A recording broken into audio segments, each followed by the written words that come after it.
Hey, Samantha, is it saying that is it the wrong link or what is it saying?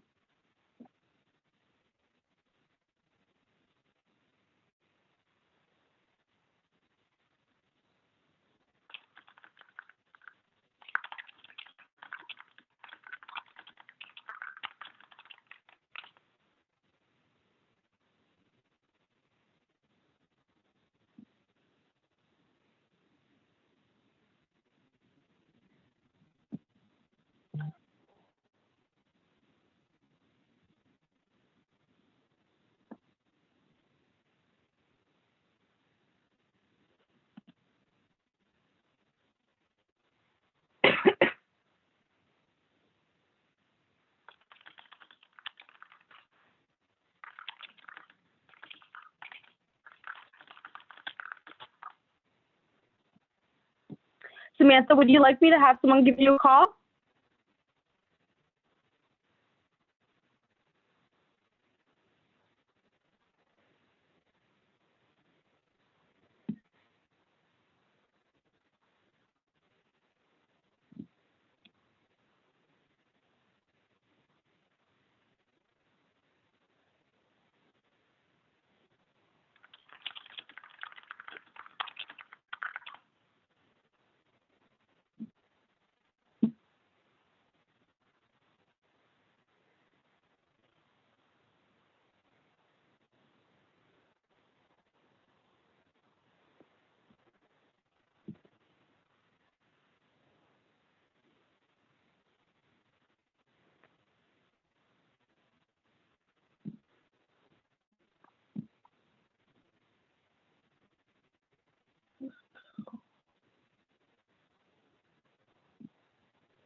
All right, guys, we're just going to go ahead and get started. Now, if you're having issues signing in, please let me know so we can get that figured out. If not, we will go ahead and get started with the food, beverage, and retail systems today. So today we'll be going over the food, beverage, and retail systems and prime cost as well. If you guys have any questions about the app videos that I sent out yesterday, just please let me know. And this morning, for a couple hours actually, we're going to be going over products and reciprocity cards first. So we're going to be spending a good amount of time on products. So give me 1 second. I'm going to go ahead and split my screen.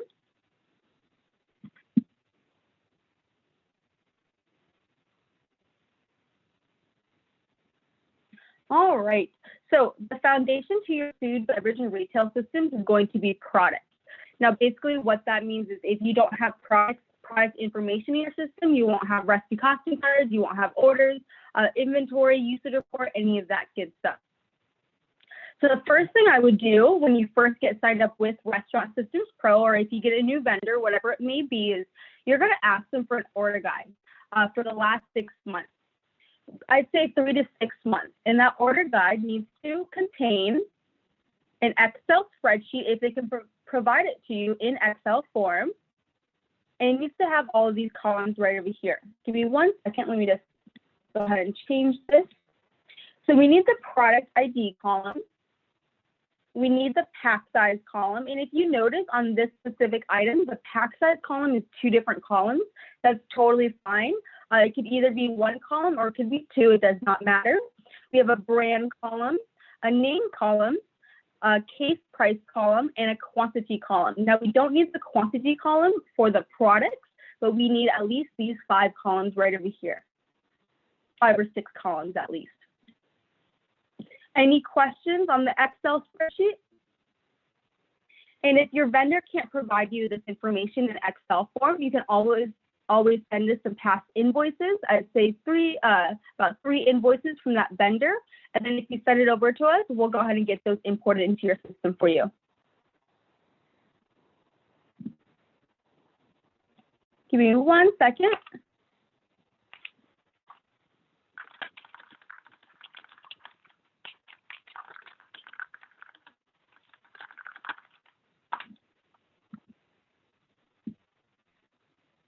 All right, and the most important thing with Excel spreadsheets, so it does not matter what you're doing in Restaurant Systems Pro, whether you're entering, importing an invoice or importing products into the system, you have to save the actual Excel spreadsheet in Excel workbook. So basically, when you save as, there's always going to be a drop-down box where it says Save As Type right over here. And you want to make sure it's always that very first one, which is Excel workbook. Now, if you're on a Mac computer, you will have to convert, I think it's called Numbers on MacBook, numbers into Excel. I'm going to go ahead and save this, and you don't have to save this. This is already in your file folder that I sent off yesterday. If you're new to this class today, let me know if you need that sent to you. But now we're going to go back to the food systems and go to products. So this is the product page. This is where we make the product usable. And then for our definition of usable, basically what you have to do is fill out some information. Once you fill that out, you're actually able to use that product and put it into inventory. So before we get into how to make a product usable, we're going to go ahead and import some products together. So we're going to go to food systems and we're going to go to import. And then from there, you have 4 different options. So we have product import. Product import is to enter new products into your system or a new vendor. We have a price update. A price update, this one's going to be basically if you have an order guide and you want to update all of your prices at once, you can go ahead and do so using this import. Now, please note, most people don't utilize that import just because when you import an order into the system or when you enter an order into the system, it automatically updates the product price for you. We have price compare. Now with the price compare and order import, those are both going to be for your orders. You can import your orders into the system via Excel spreadsheet. And then on the very bottom, if you want to see price history update, you can go ahead and do so. It creates a file for you to see all of your new updated product pricing. Now, please note also that one's going to be in your end of night manager log email. So what we're going to be utilizing this morning is going to be the product import. So what we're going to do is, again, go to Food Systems, go to Import, and then we're going to click on Manage Configuration under Product Import.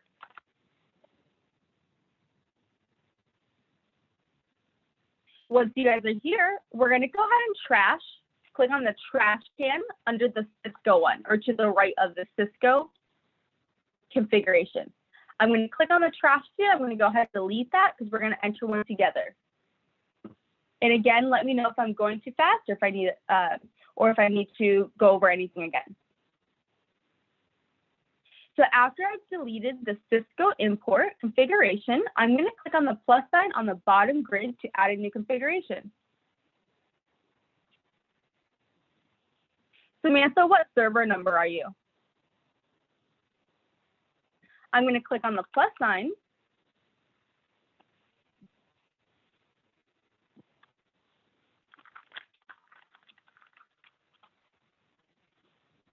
And then from there, what we're going to do is we're going to go ahead and import some products into the system. We're going to go ahead and click on Select Files. From here, in your file folder or in your email that I sent you yesterday, you're going to go ahead and select, should be the Import Price Compare. Let me double check and make sure. Give me 1 second.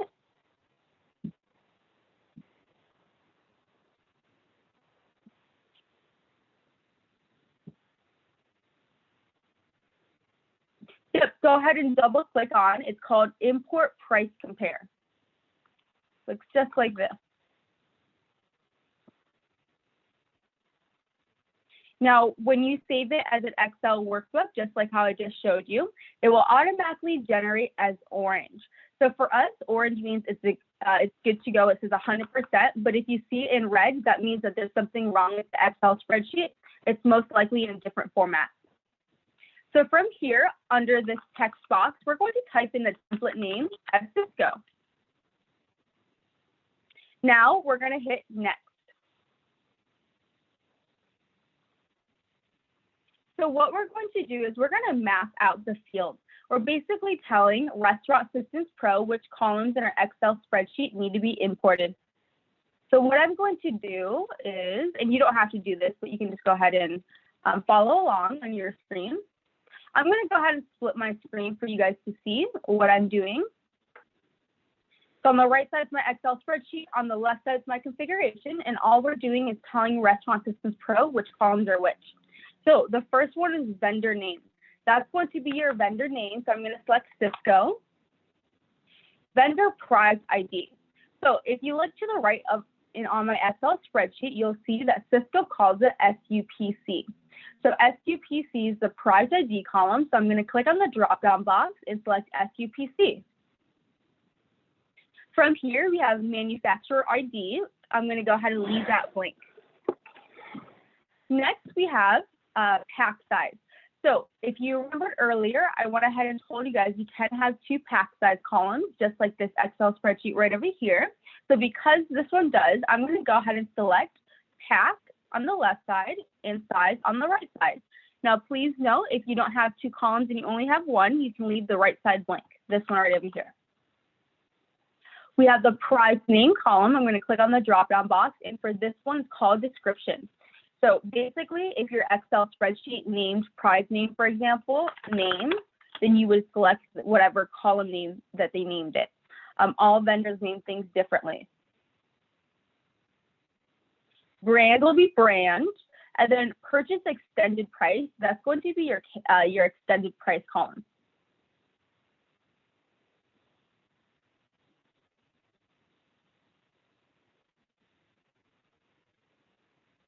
Oh, my apologies, it's actually going to be the case price column.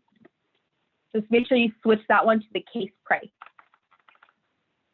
All right, so your screen should look exactly like mine. Please raise your hand if you need extra time.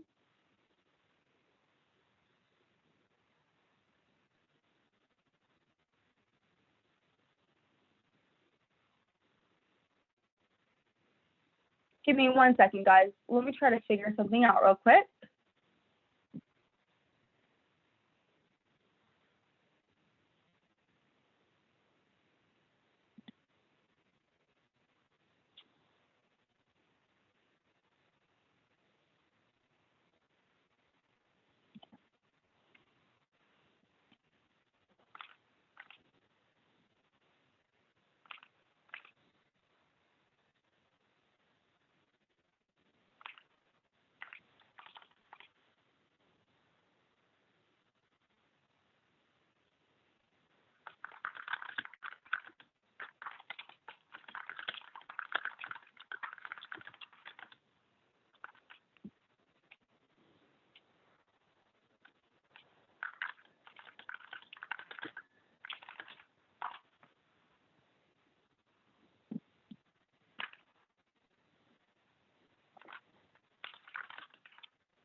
All right, so once you're done, we're going to go ahead and click on the save icon.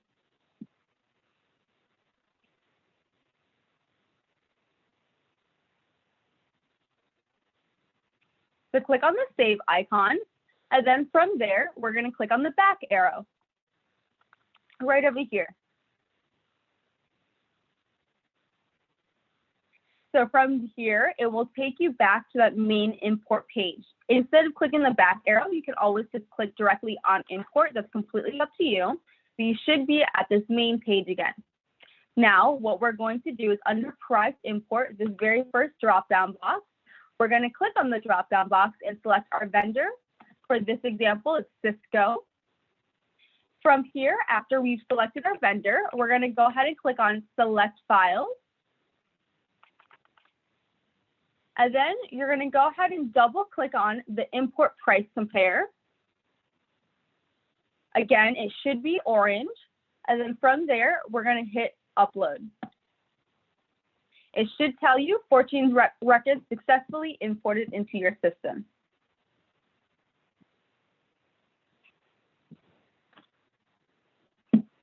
Does anyone need extra time?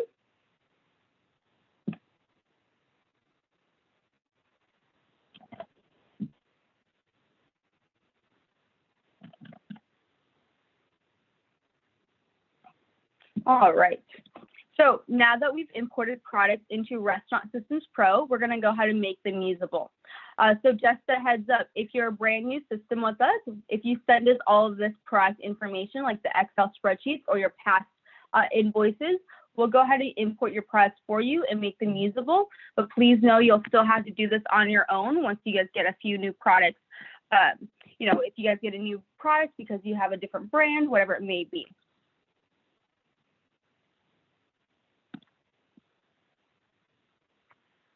All right, so we're going to go back to the main product page under Food Systems, right over here.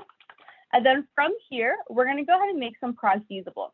So what I'm going to do is I'm going to pull up day 2 in my packet.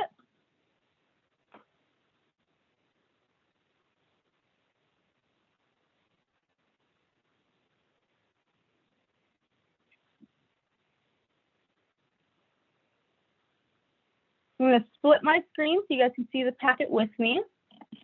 And then from here in the packet, we're going to open up page 3. So again, go to page 3 on day 2 packet. And then in the Food Systems, go to products. I'm going to give you guys all about 1 minute to go ahead and get that open.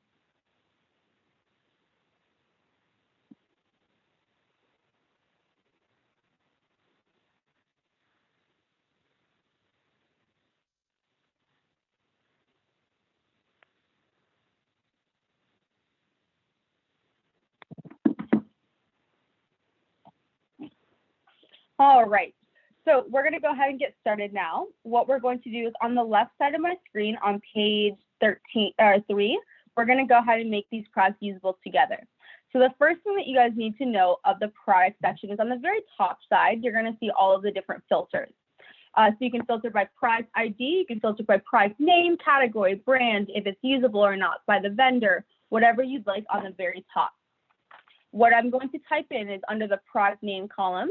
The first product we're going to go ahead and make usable is bacon. So with bacon, I'm going to go ahead and type in bacon under the product name column and hit search.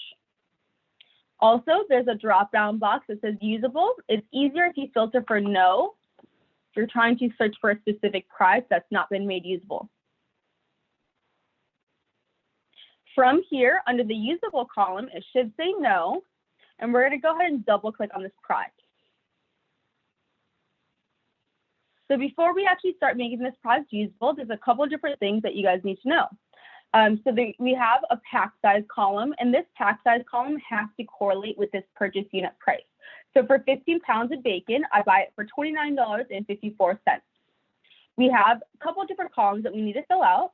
And the very first column that you need to fill out is going to be the purchase unit column. This purchase unit is going to be how you purchase the item. So for this example, we purchased it in the 15-pound case. So I'm going to type in 15 for the purchase on the text box. And then on the drop-down box, there should be a measurement for what you're looking for. But I'm going to go ahead and type in LBS and select pounds. So my purchase unit is how I purchased the item. And for this example, if you look at the pack size, it tells me I purchased it in a 15-pound case. Under the storage unit, this is how you store the item or want to use it in a recipe costing card or want to inventory it.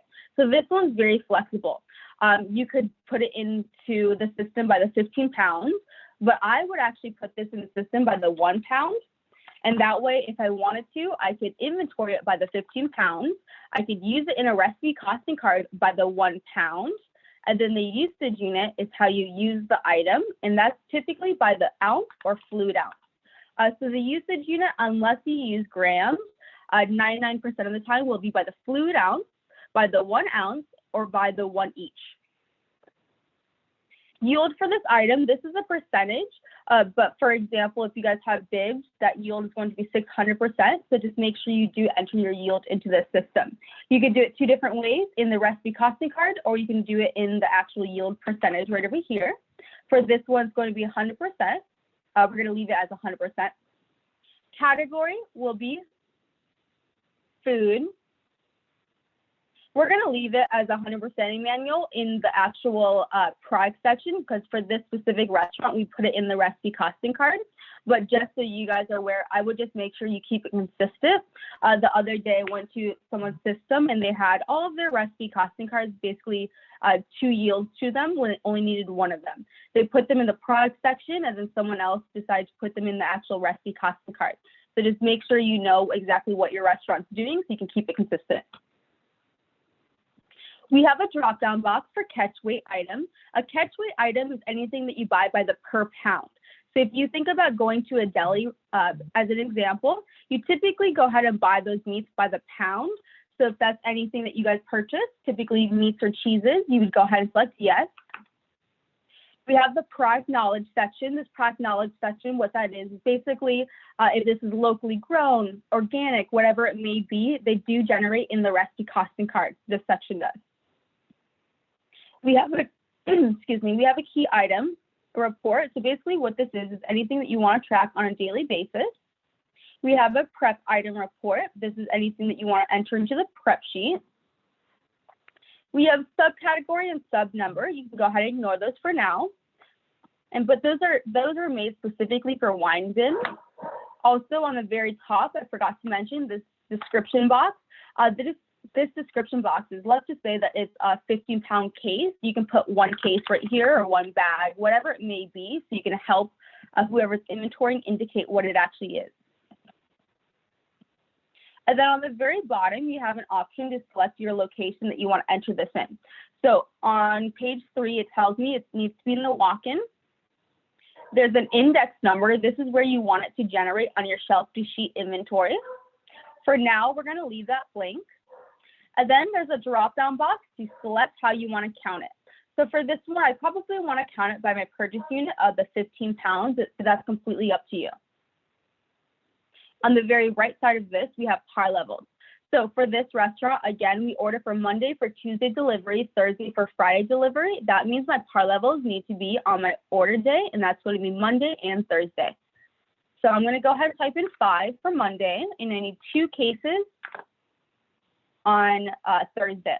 Now this par level correlates with your purchase unit. So if the purchase unit is by the pound, and if you need 50 pounds, you would enter 50 for the par level. So for this example, on Monday, I'm saying I need 5 cases of 15 pounds. Any questions?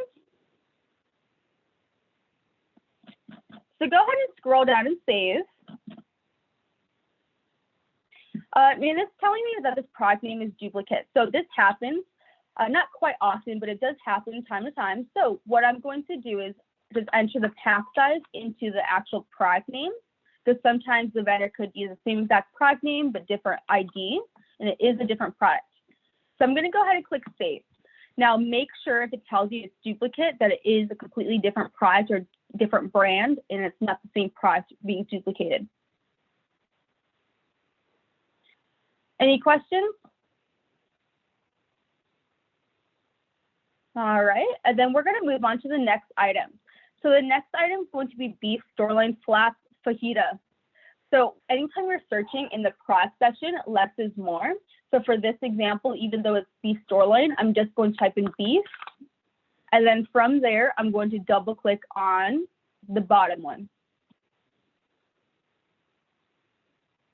So for this item, it's beef storeline. It's 2 5-pound average for $6.80. Even if you're not a back of the house person, the more you do this, the better understanding you'll get at this. But it automatically tells me 2 different things.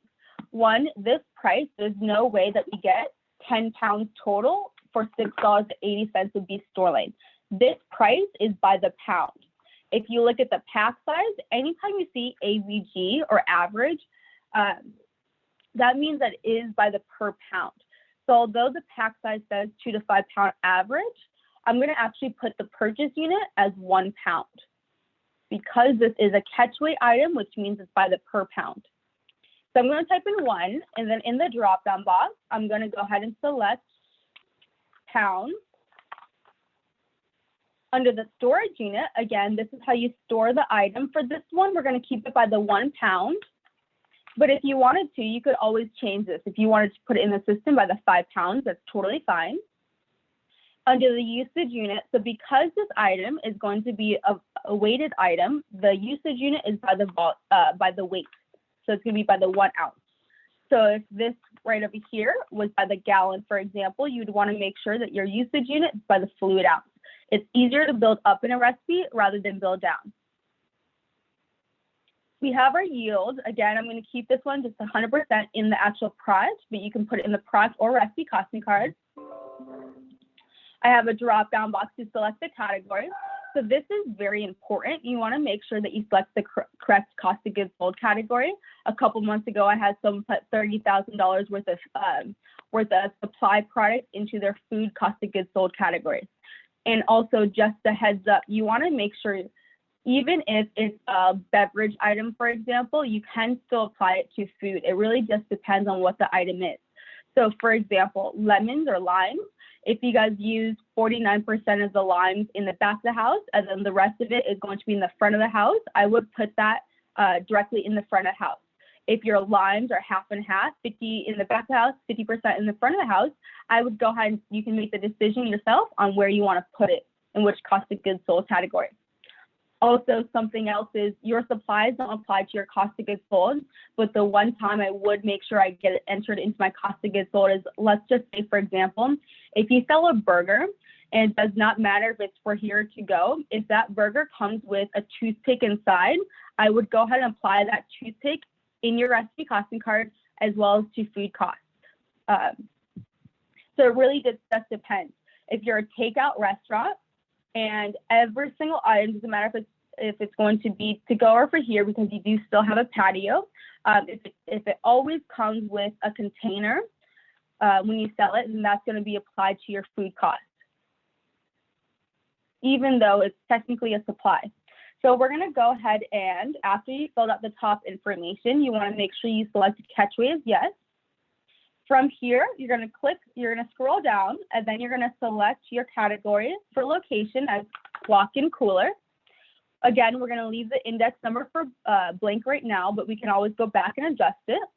And then in the drop-down box, it allows me 3 different options to how I want to count this: my purchase unit, storage unit, or usage unit. If you remember, the purchase unit and storage unit were the exact same. So I'm going to go ahead and just select storage unit. And then my apologies on this sheet, I'm going to actually put 20 instead of 2 pounds. So under the par level, let's go ahead and put 20 for both days. Any questions so far? All right, so we're going to go ahead and scroll down, hit save.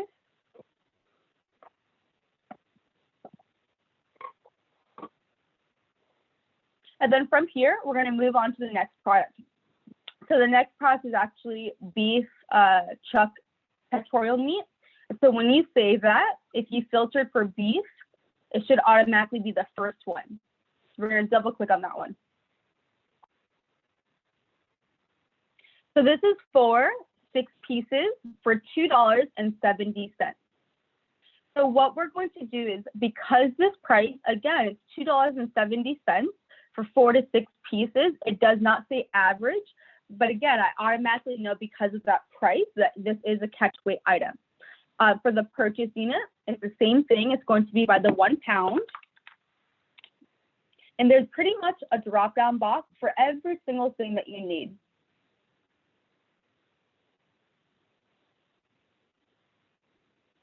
Yes, Eduardo. So if your par level, so if your price under the purchase unit right over here for this item specifically, for example, is by the 1 pound, this par level will be by the 1 pound. So this par level is basically going to be whatever your purchase unit is. If this is by the case, it would be based off of the case. For your storage unit, you're going to go ahead and type in 1 pound. And your usage unit, again, it's by the 1 ounce, since this is by the weight. Our category will be applied to our food cost.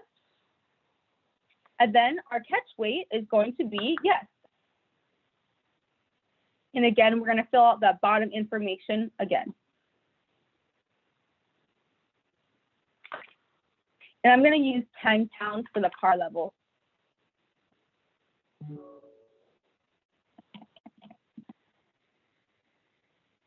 So we're gonna go ahead and save that. And let me know if you guys have any questions. To be honest, this is one of those things where when you do it a couple times on your own, you'll learn it and you'll understand it a lot better. So the next item is going to be potato soup. I'm going to go ahead and type in POT on the very top search bar. And then from here, search for my potato soup. And it looks like it's the very last one. I'm going to go ahead and double click on that product. And for this specific item, it's going to be four pound bags for $42.58. So my purchase unit for this item, what we're going to do is we're going to go ahead and do some math. We're going to multiply 4 times 4, and that's going to be 16. So my purchase unit will be 16 pounds. And this one's a little bit different. So the storage unit, although I buy it by the 16 pounds, I want to go ahead and inventory it by the 1 bag. So that means that 4 pound is going to be my storage unit. And then under description, I can type in 1 bag. So whoever's inventorying this knows exactly what it is. Next is going to be my usage unit. For this one, again, it's by the 1 ounce. Yield will be 100%, category will be food, and again, you can fill out that bottom information right over here.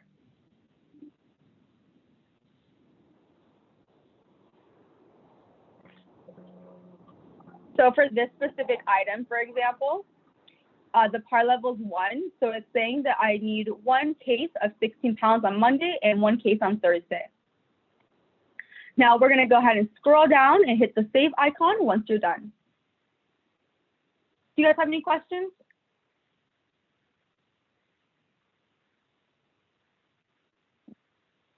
All right, awesome. So we're going to move on to this very last product, and it's going to be triple sec.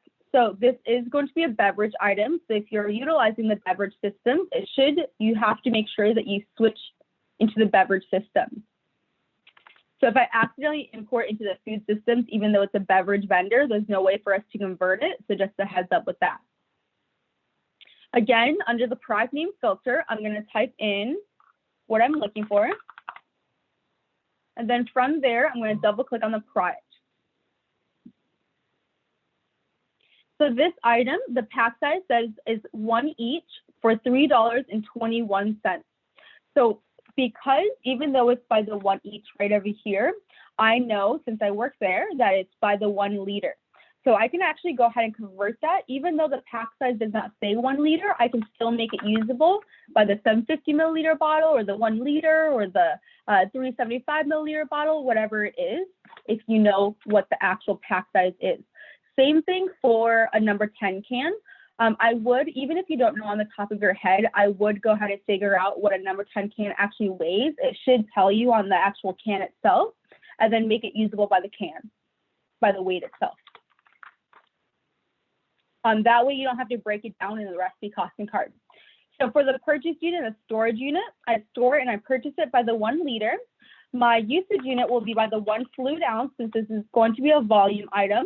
I get 100% for the yield, and my category will be applied to my liquor cost, since this is typically used in liquor items.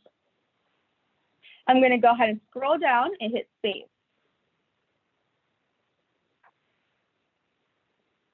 All right, so what we're going to do now is we're going to scroll down and go to page 4. So page 4 is going to be 5 different products that you're going to make usable on your own. So the first thing I want to make sure I do is go into the actual food systems again, and then we can go back into entering these products and make them usable. So we just imported the products and made them usable, but I'm going to show you how to manually enter products. You typically will need to do this if you have, for example, if you have 1 or 2 new products from a vendor, it's typically easier just to manually enter those 2 items or a couple items instead of having to import and then do all of that after. It really just depends how many products you have that are new. So to actually import or to manually enter a product, what we're going to do is under food systems, I'm going to go to products, and then from here, there's a drop-down box for vendors. I'm going to type in Sysco and select my Sysco as my vendor. from here, after I've selected Cisco, I can go ahead and click on the plus sign on the bottom grid. We're going to do the first one together, but I'm going to have you guys do the rest on your own. So again, I want to food systems and I want to products. I clicked on the drop-down box and selected Cisco as my vendor. And then I'm going to click on the plus sign on the bottom grid.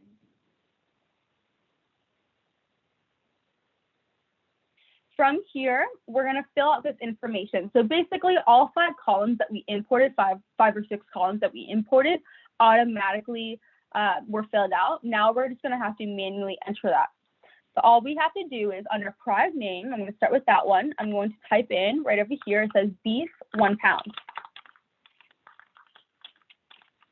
Now, the most important part about the product section is going to be the product ID. That's how the system knows exactly if this product is in the system or not. So just a heads up. If you don't know the brand, I use Packer, but this brand is going to be IBP. Packer as in P-A-C-K-E-R. For the pack size, this one says it's 5/8 to 10 pounds. Product ID, I can go ahead and just enter that right over here. And again, this is the most important column, so you want to make sure if you do have a product ID column that you go ahead and get that entered. Next, we have purchase unit. For this item, it says 5/8 to 10 pounds, but the price is $4.50. So again, I automatically know by looking at the price that we will never buy 8 to 10 pounds of beef for $4.50. So it automatically indicates to me that it's by the pound. My storage unit, again, is by the pound. And my usage unit for this specific item will be by the 1 ounce. My category will be food. And yours should look exactly like mine now. Anyone have any questions or need me to explain anything?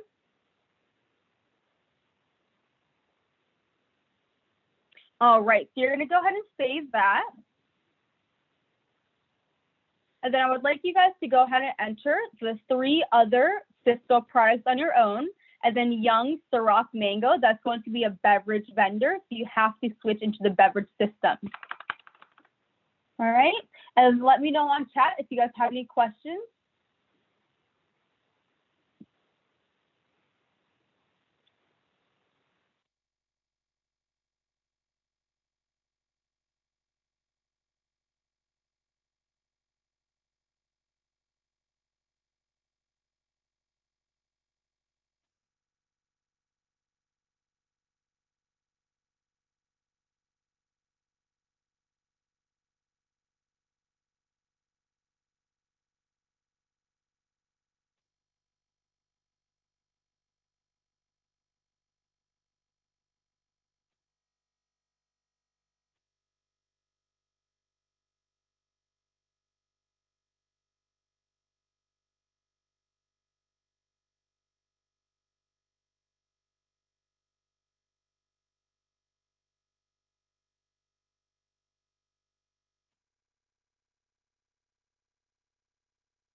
I'm going to give everyone about 5 minutes to complete all of these.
Couple more minutes.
Please raise your hand if you need some extra time, please.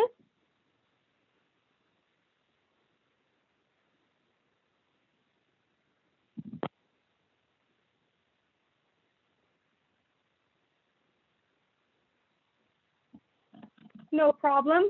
Take your time.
So just a heads up, everyone, this is going to all be on YouTube. And then I do have the classes for the last 6 months I've taught on Facebook as well.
If you need extra time, just go ahead and raise your hand.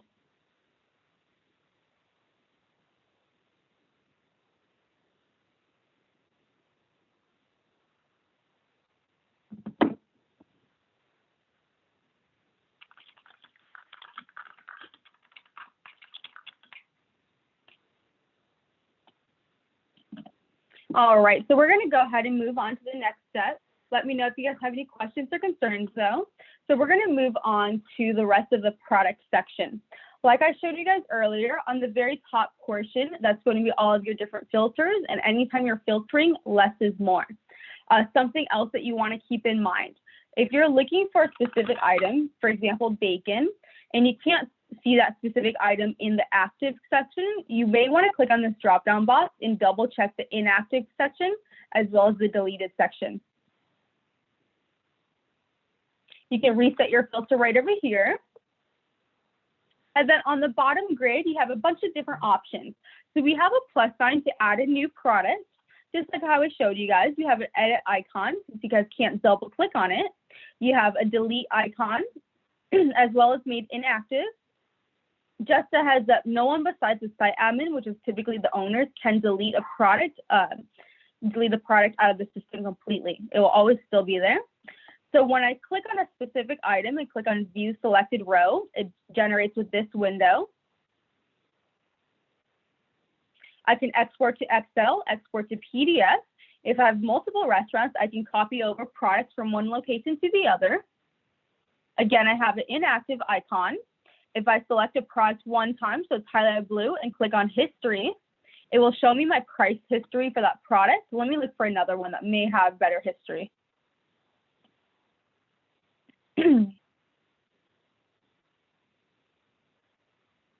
All right, so I'm not seeing a product so far, but if you click on history, you'll be able to see when it changed and why. So for example, if you accidentally imported a catch weight item wrong, which happens quite often to people, you'll be able to look at the history and see where it came from. All right, we have on the very bottom, we have par history. If this product par level has ever changed, it will generate right over here. And then we have grouping products. So grouping products, this is one of the very most imperative things about the product systems, because it's going to eliminate a lot of issues you have for the usage report, for your inventory, and for your recipe costing cards. Plus, your recipe costing cards will be always up to date as long as you group items. So grouping an item means, for example, if you look at the sun-dried Aladdin tomato, we buy it from three different brands, but they're all the same vendor. And even though the pack size may be different, we use that for the same exact dish. So even if it's not the same exact item and there's something extra to it, whatever it may be, but if you use it for the same exact dishes or dish, then you can go ahead and group them together. So what we're going to do is I'm going to go ahead and group bacon together. And I suggest you do this page by page. So what I would do personally is I would go ahead and open up my product section. I would split my screen. And then on the right side, I would have grouping products open. And then that way I can just go ahead and identify what I need to group. And then from there, I can go ahead and automatically group it. And then continue on for the rest of the pages. So today we're going to go ahead and group bananas together. So you can see we have a couple different types of bananas. And even though one is fresh tip green, the other one's a premium, even though those are a little bit different, we're going to go ahead and group them still. And you can see the pack size is significantly different. One's 5 pounds, one's 40 pounds, and one's by the 1 pound. And all the prices correlate with that. The biggest thing is making sure that your usage unit is the exact same. So even though the other pack sizes may be different for the purchase unit, the usage unit has to be the same. From here, what I'm going to do, since we've identified an item that we need to group, is I'm going to click on the plus sign on the bottom grid. Sorry, let me go back actually. So after we've identified that we need to group a product, I'm going to go to group product. From there, to add a new group, I'll click on the plus sign. And then we're going to fill out some information. So the first thing that we want to fill out is going to be the group name. So the group name for this one will be bananas. You can name it whatever you'd like. The usage unit, that's going to be for this specific item, it was by the 1 ounce. Because everything else is by the weight, so I automatically know it's by the 1 ounce. So if something's by the each and another product is by the pound, you have to convert one of those. You either have to convert it into the ounce instead of the each, or the other way around. Price type, you have two different options. We have last purchase and manual choice. Last purchase, I would definitely recommend that you select that one. That means that every single time you purchase a new item, or once you do purchase that item, it will update all of your recipe costing cards to be using that price. So you'll always be up to date. We're going to keep it a last purchase. Manual choices, if you want to specifically select an item that stays in that product group for the pricing. So under add a product, this is the last thing that we need to do. It's a drop-down box. So we just type in bananas. And again, less is more. We're going to select the banana, and then you just continue selecting all of them until you're done. After we selected all of them, just a tip for you guys, even though the purchase units are different, I would recommend for this specific item, since the storage unit for all of 3 items are by the 1 pound across the board, I would recommend that you go ahead and just make it usable, that you go ahead and put it into your inventory by the 1 pound. Just because all of these are different, that would mean every single week, if you were to select your purchase unit, it would adjust every single week. We're going to go ahead and save this. And then from there, that's all we need to do. And then that means in our recipe costing card, in our inventory, instead of seeing 3 different bananas, we're going to see 1 banana in our recipe costing cards. The biggest thing about grouping is when you group an item, you have to make sure after you group that you go into the recipe costing card and replace every single recipe costing card. Hey, Emmanuel, the mapped price in the group item, when you click on mapped price, that's basically the manual choice. So you're basically telling them that if I selected this defaulted item and selected map price for this specific Cisco item, this would be the product price that is always being used in the group.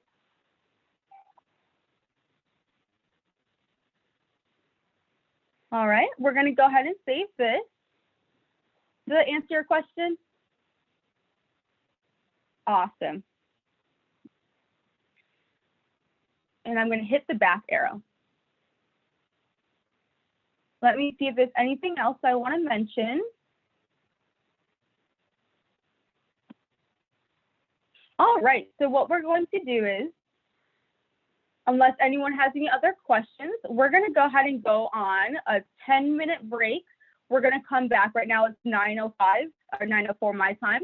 Come back at 9:15, and then we're going to go ahead and continue on with recipe costing cards. So we are about 30 minutes ahead of schedule. So we will be back at 9:15. Thanks, guys.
And we're back. Hey guys.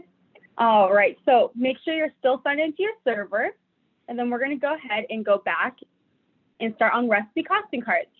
So open up page 10, and you want page 10 to page 14. Yep, you wanna go ahead and open up page 10 and page 14. If you printed this out, you wanna be able to see page 10 and page 11 at the same time.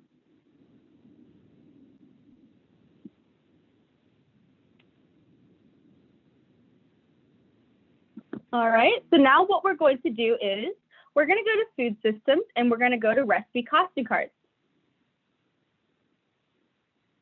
Before I get started with recipe costing cards, does anyone have any questions?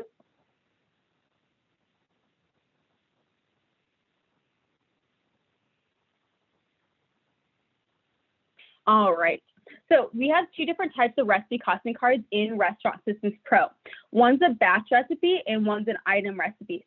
There's a couple of different things that you need to know before you start with recipe costing cards, but one of those things is going to be batch recipes always need to be entered first and then item recipes. So for us, a batch recipe costing card is going to be basically the easiest way to explain this is let's just say that you guys have a burger. And in that burger, the only thing that you guys make homemade in the back of the house is going to be the homemade ketchup. That homemade ketchup would be a recipe costing card. That's a batch recipe. And then the plate itself would be the the cheeseburger itself. So basically anything that you make in the back of the house will be a batch recipe costing card. Now you also have to keep in mind things like by the volume. For example, a cup of sugar weighs completely differently than a cup of flour, and that does make a huge difference. And then you also have to, you also want to consider recipe costing cards by, let's just say, for example, if you guys have onions and you put them into your line in a 6-pan, you'd want to create a recipe costing card for onions in a 6-pan. That way you can easily inventory it. You can do it by the decimal once you get those recipe costing cards in the system. So you will have to make conversion recipes. Also, even though I spoke about volume, you have to think about things by the each. So for example, slices of lemon. If a slice of lemon comes with every single taco that you guys sell, then you need to make a recipe costing card for slices of lemon. And basically what that's going to be typically is going to be 1 lemon and 8 slices or however many slices you get per lemon. So you will have to make recipe costing cards for that as well. So what we're going to do first is we're going to start with our batch recipes and then we'll move on to the item recipes. Do you guys have any questions on what the differences are?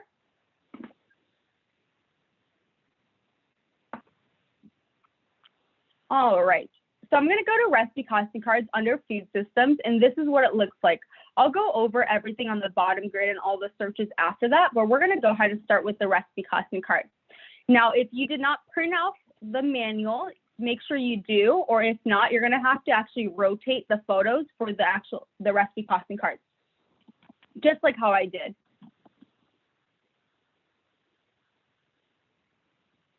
What we're going to do is we're going to click on the plus sign on the bottom grid, and we're going to add a recipe costing card.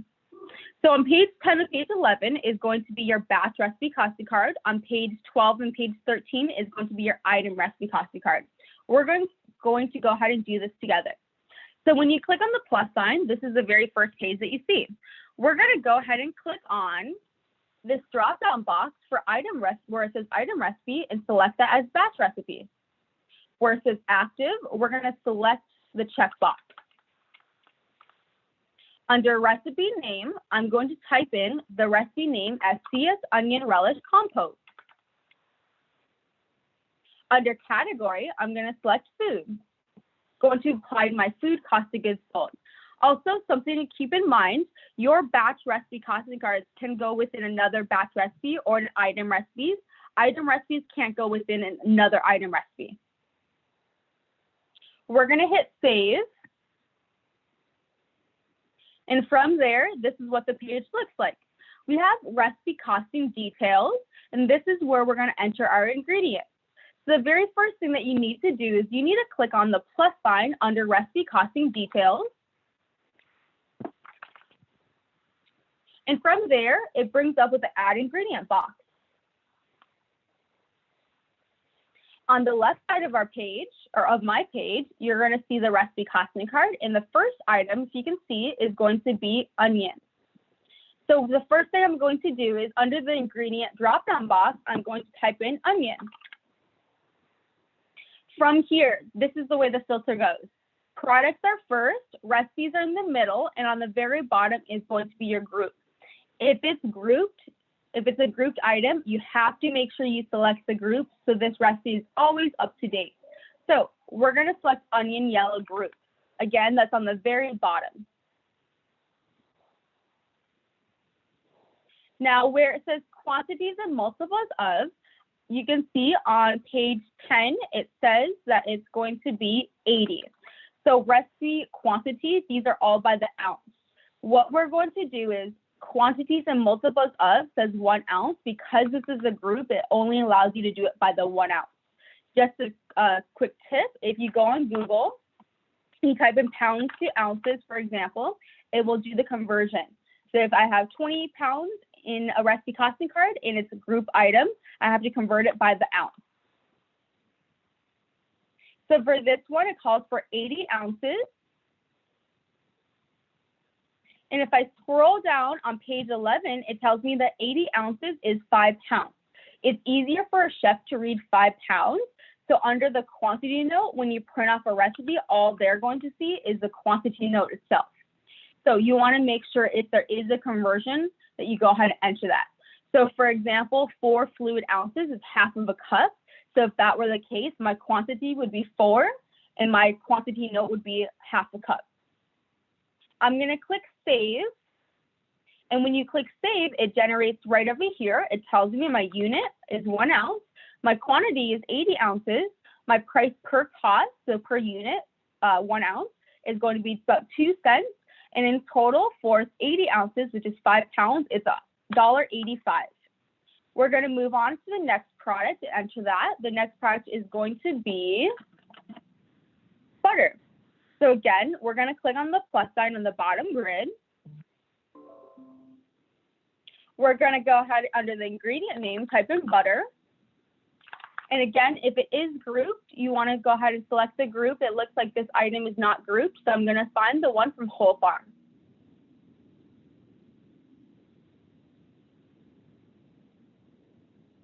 From here, because this is not a grouped item, there's an extra drop-down box. This drop-down box allows me to put it in a recipe costing card, but the purchase unit for this specific item, the purchase unit is 36 pounds, or by the storage unit of 1 pound, or by the usage unit.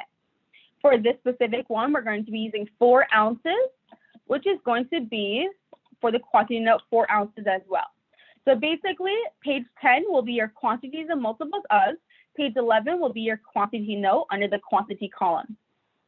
We're going to click on the save icon. And again, we're going to move on to the next product. So go ahead and finish off this recipe costing card and enter all of your ingredients, but make sure you ask any questions if you have any.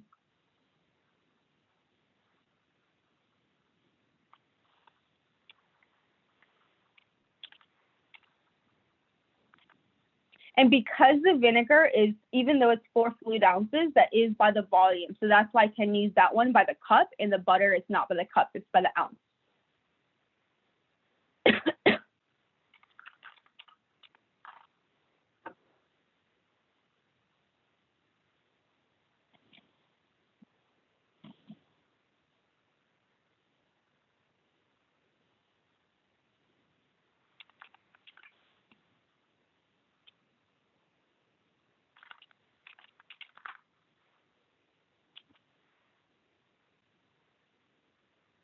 Like the sugar, for example, those all should be grouped together, and then you should be using the group for the recipe.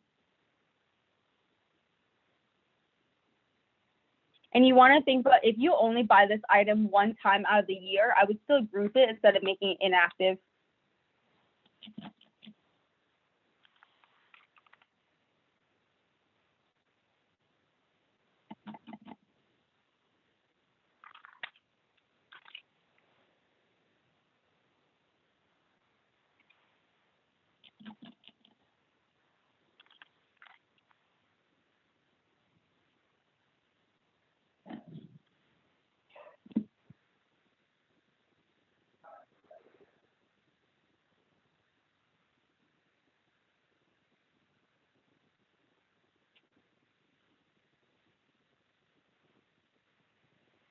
So I'm going to give everyone about 5 minutes to enter all of the ingredients, and then we'll move on to the next step.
About 2 more minutes.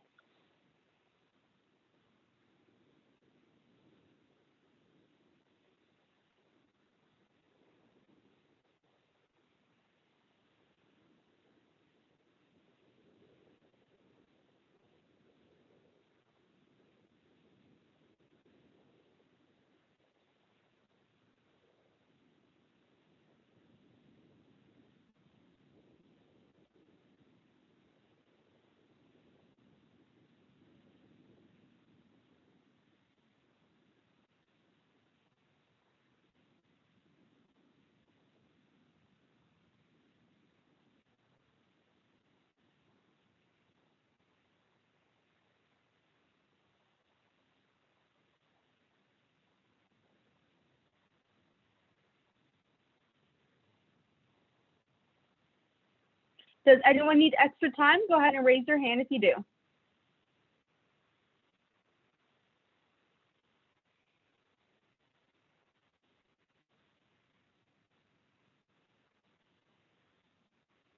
All right, so after you add the ingredients, the first thing that I want to double check is that my price is around $3.17.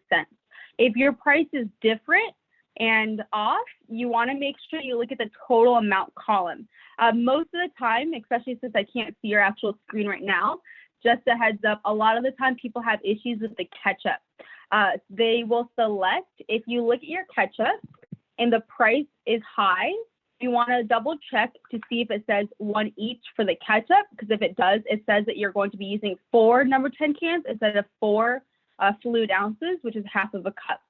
If it does say by the each, make sure you double click on the product and change it to be by the ketchup that's by the fluid ounce. You'll see the ketchup above this is by the each and the one below it is by the fluid ounce. So that means that the number 10 can was never converted.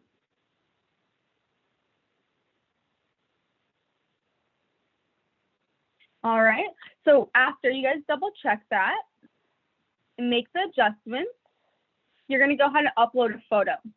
Right to the right of this, it says upload. It's in the very middle of your screen. You're gonna click on the icon. You're gonna click select files.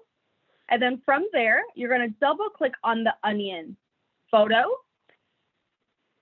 From there, it will load and generate right over here so you can print off this recipe costing card and know exactly what it looks like when you make it. Did anyone need extra time?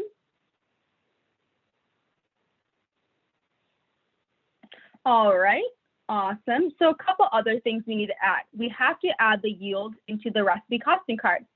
Again, your price should be around $3. If it's not the exact price of mine, that means that you just used different products than I did. But again, if we group the items, that would totally eliminate that issue. So what we're going to do is we're going to go ahead and enter the batch, storage, and portion. Your batch is going to be this yield. This specific item, after it's been cooked down and prepped, makes 20 ounces. You're going to have to physically figure out what the yield is after it's been cooked. This one makes 20 ounces, so under the description, I'll type 20. On the text box, to the right of that, in the middle, I'll type in 20, and then the drop-down box, I'll select ounce.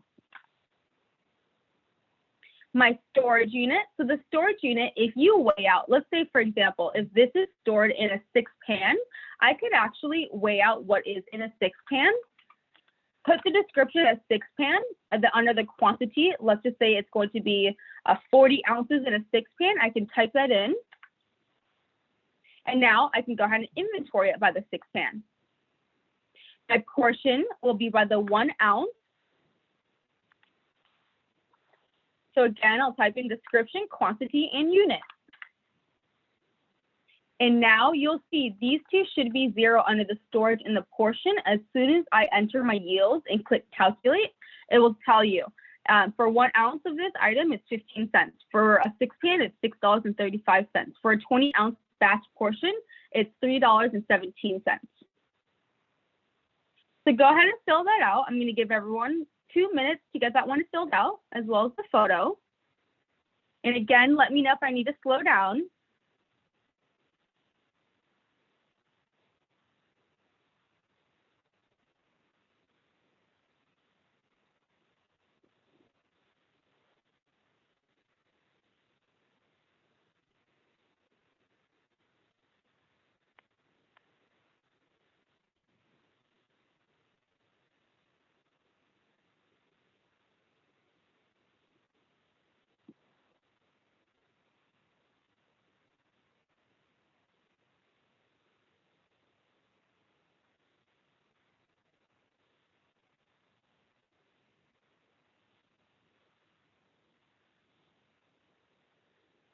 And for anyone that's waiting, you can go ahead and scroll down and fill out the recipe card. You have notes, mise en place, we have built chart preparation notes, and recipe instructions. What you can do is you can use all of those, all 5 of them, or you could just go ahead and use a couple. The one thing I will say, if it contains nuts, for example, I would do asterisk, in all caps, put whatever it contains, and then type my notes after that.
So far, guys, you have to make sure that you enter the ingredients, enter the batch storage and portion, upload the photo, and then the recipe costing card instructions and notes.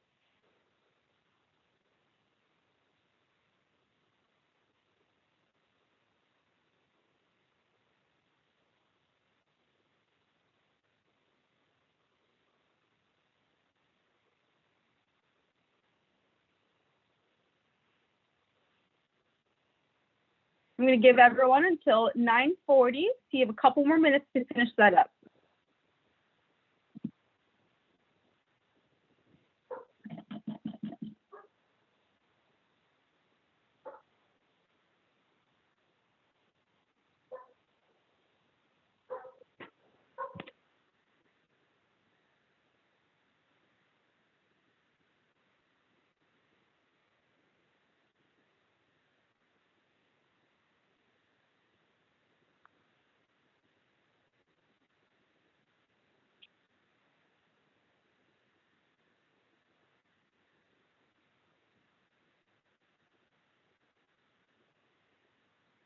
Does anyone need extra time? Raise your hand if you do.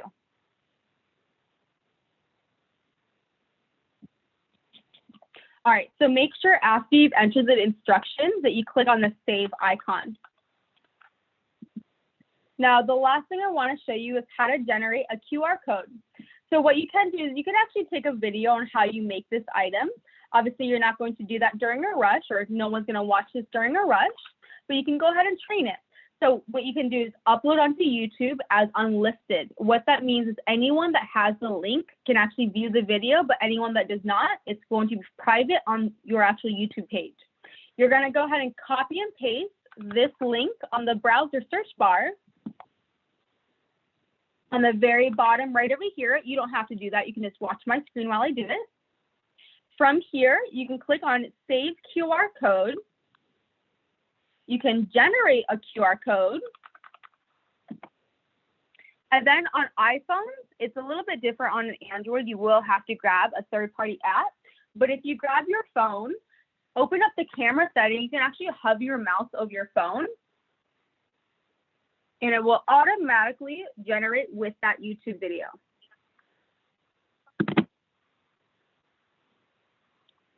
So the last thing that we can do is we can go ahead and print off our recipe costing cards. So the way that you're going to do that is on the very, more towards the bottom of the screen, there's going to be an icon called Generate Training Card and Generate Recipe Costing Card. I'm going to go ahead and click on both and show you the difference. One of them is for the back of the house, one of them is for the front of the house. So training card is for the back of the house. Training card is for the front of the house.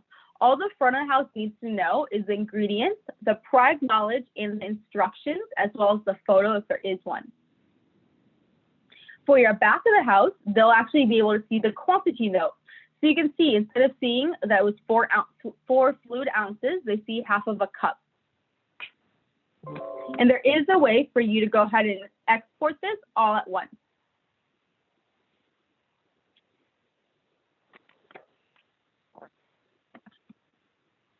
So now what I'm going to do is I'm going to go ahead and scroll up and show you guys a couple other options. So this date range box, this is always going to be there. This is just an indicator for you when this recipe costing card was made. We have a key item checkbox. That means if you want to track this on a daily basis, if you're having issues with an item, or we also have a prep item, if you want to add this into your prep sheet. On the bottom of that, we have view location. You can add, like I said earlier, a batch recipe costing card into your inventory storage location. All you need to do is select the product, enter the index number if you know what it is. If not, you can leave it blank and it will generate on the very bottom of your inventory. You can select how you want to go ahead and use it. If you remember, we put the storage unit by the 6 pan, that way I can inventory it that way, and click save. We have view history, another reason why you should never share your username and passwords. Anything that has been adjusted to this recipe costing card, you have a history of. and you can see exactly what I did. We have a clone icon. That means, let's say, for example, I use this quite often with something like shots. So with beverage recipe costing card, every single thing that you sell needs to have a recipe costing card. Everything with the upcharge needs to have a recipe costing card for it. So basically what I typically do for something like a shot, for example, is I create the recipe costing card and then I clone it. You just click on the clone icon, enter a new recipe name.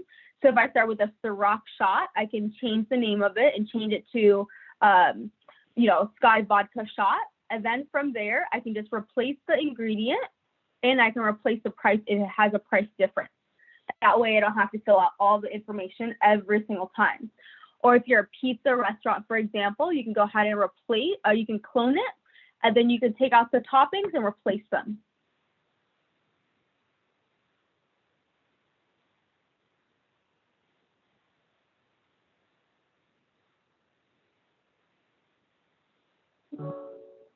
Unfortunately, Eduardo, there is not a way for us to hide the price. You either have to completely hide the recipe cost card section in general, or you're going to have to allow them to see it.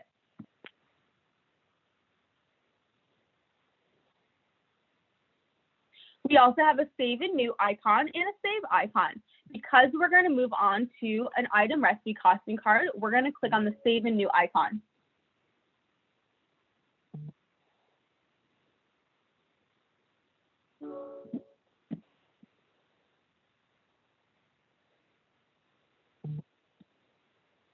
All right. So now that we clicked on Save and New, we can start with our item recipe costing card. So now take out page 12 and page 13. Again, let me know if I need to slow down or explain anything again. From here, we're going to fill out all the top information. Again, we're going to select it as active. PLU number is a product lookup number for your POS system. This is for your MTG POS import.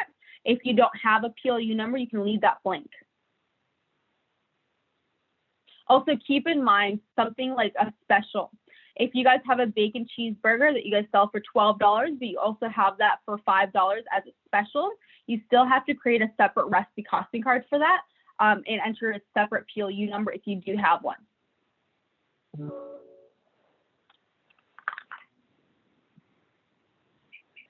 I'm going to select the cook's name as Fred Langley, our CEO. For the recipe name, I'm going to go ahead and enter bacon cheeseburger special. My food category, my menu category will be applied to our sandwich and burgers. And I'm going to hit the save icon.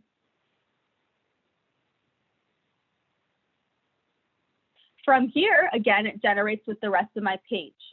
I'm going to give everyone about 1 minute to get that top portion filled out and click save.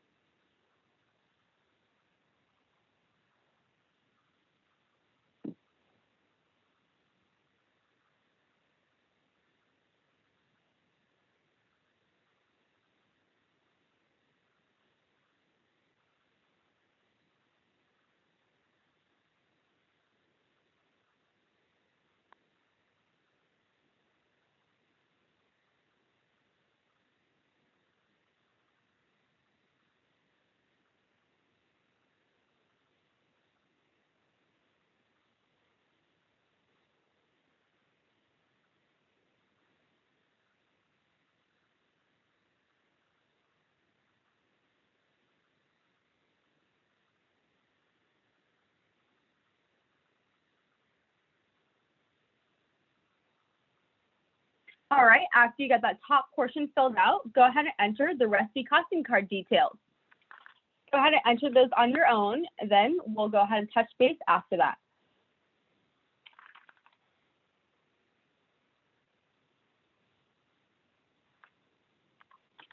If you look at the beef patty, it's already converted in the usage unit. One patty is 5.3 ounces. So for the quantity, I just need to use it by the usage unit. The text box will be 1, and then the quantity note will be 1 each for 1 patty.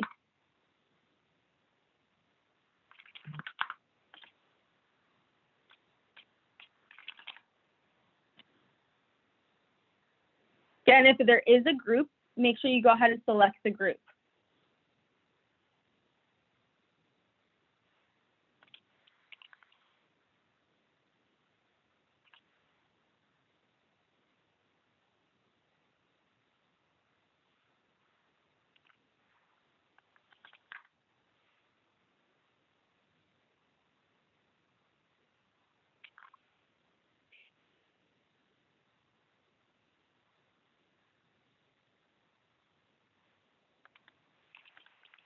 If you look at the cheese American loaf, it says it's 2 ounces and the quantity note is 1/6 slice. So we physically weighed out what an average slice is.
Please raise your hand if you need extra time.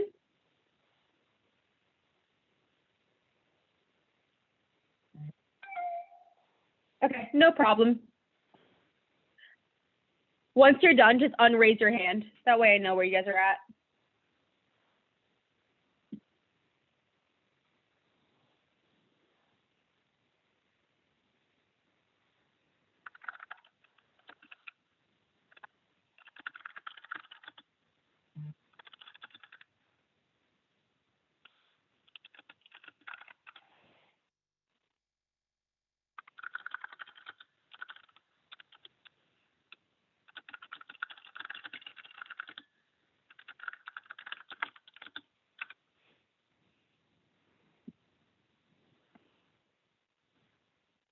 And for anyone that is waiting, feel free to go ahead and enter your notes.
How significantly different is the price?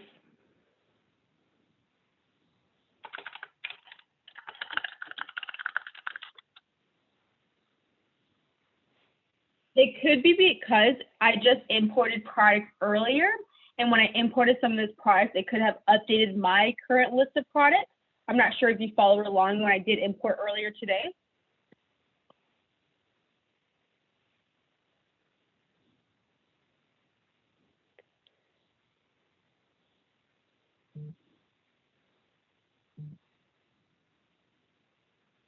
Yeah, if it's more than a couple dollars, I wouldn't worry about it for right now. But if this was your real restaurant, then I would start worrying about it and figuring out as to why the price is off.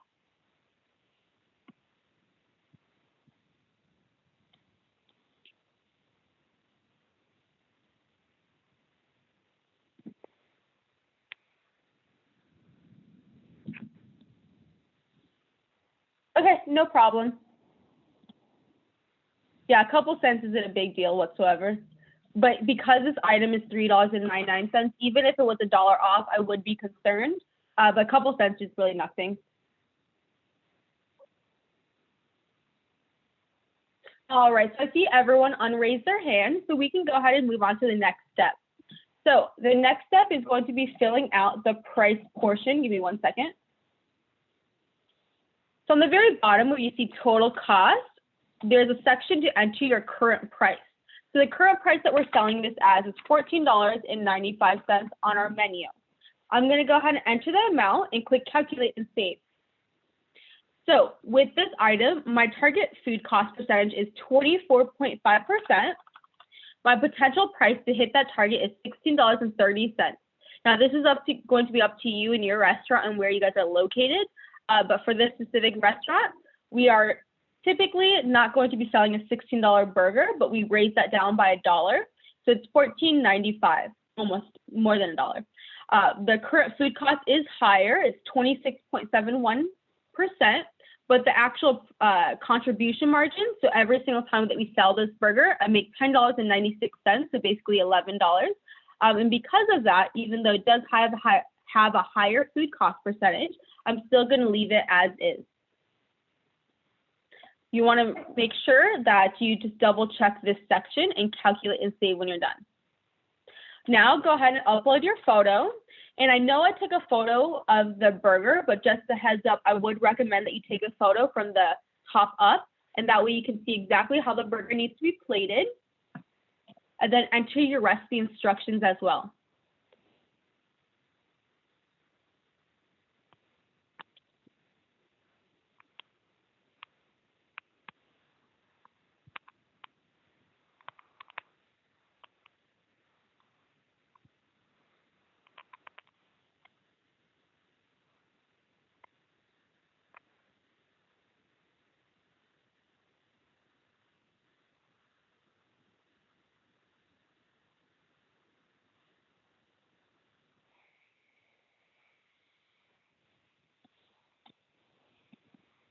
I'm going to give everyone a couple minutes to get the photo imported as well as the instructions.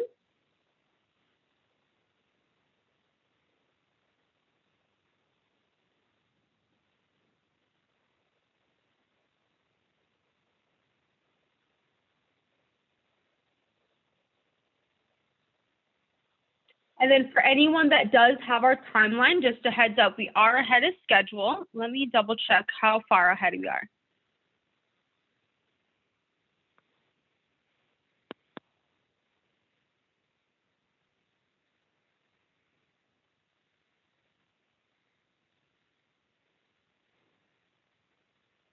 Yeah, but we're way ahead of schedule by about, we still have to do inventory, but we could also wait to do inventory until after lunch.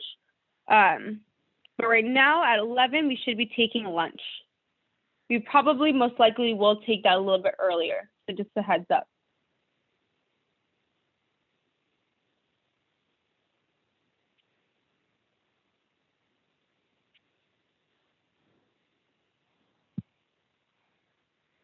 Yep, of course, Shelly. Give me 1 second. So this is the patty itself. And I use the usage unit because it's broken down by the 5.3 ounce, and that's 1 patty. And then my quantity note was 1 patty as well.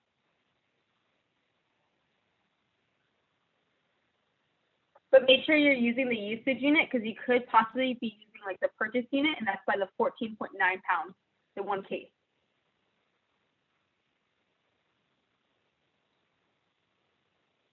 Oh, perfect. So I'm going to click on, so this is a tip for you guys. If you guys add the recipe costing card ingredient, you can actually click on under the action column.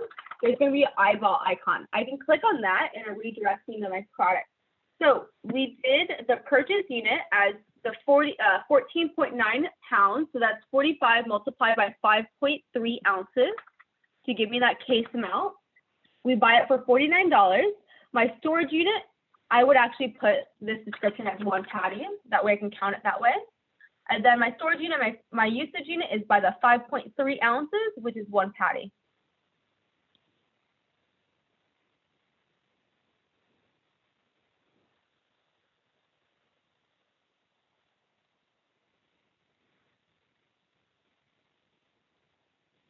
Also, with recipe costing cards, you can still click on the eyeball icon, and it will actually redirect you to the recipe costing card. If you want to further view the recipe costing card and edit it, you can click on this edit icon, and then it takes you to the recipe costing card that's being used within the recipe.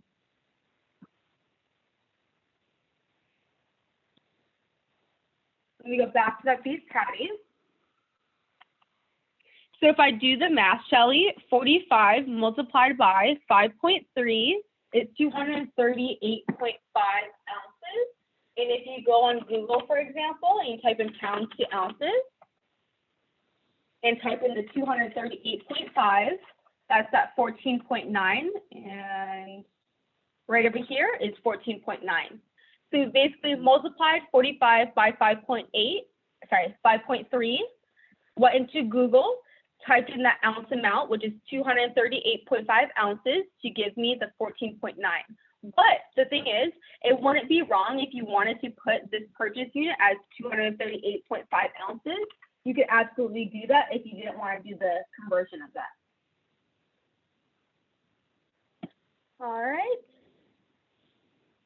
Any other questions, guys? Awesome. And then again, don't forget that you can generate a QR code on the very bottom by pasting that link, YouTube link, saving the QR code, and then generating the QR code after that, right over here. I'm going to go ahead and generate my training card and my recipe costing card. Again, if anyone needs extra time, just please raise your hand. And again, my training card will be from my front of house. They just need to know the ingredients and the instructions as well as product knowledge. And then for my back of the house, it will be the recipe costing card export. They'll be able to see the full recipe costing card.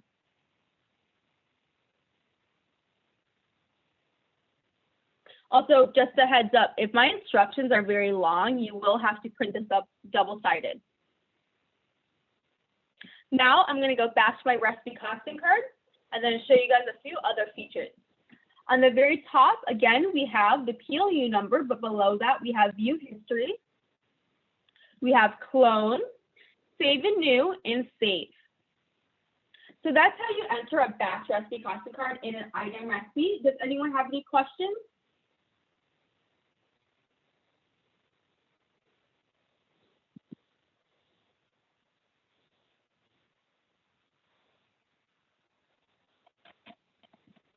All right, so I want you guys to click on the back arrow, or you can go ahead and click on, under food systems, click back to the recipe costing card, so you're back to the main page. There's a couple other features that I want to go ahead and speak about or talk to you guys about. So on the very top, you have your 3 different drop-down boxes for filtering. We have ingredient drop-down box, we have a recipe type drop-down box, as well as a menu category drop-down box. That way you can filter for any of these. Below the drop-down box for the product name column, or the recipe name, or the group name, you can go ahead and filter for inactive and deleted recipes. Again, no one can completely delete the recipe or make them inactive unless they're a site admin. On the bottom grid, you have a plus sign, a save icon. You have an inactive recipe icon as well as a deleted icon. To the right of that, you have an edit icon. You can't double click on a tablet.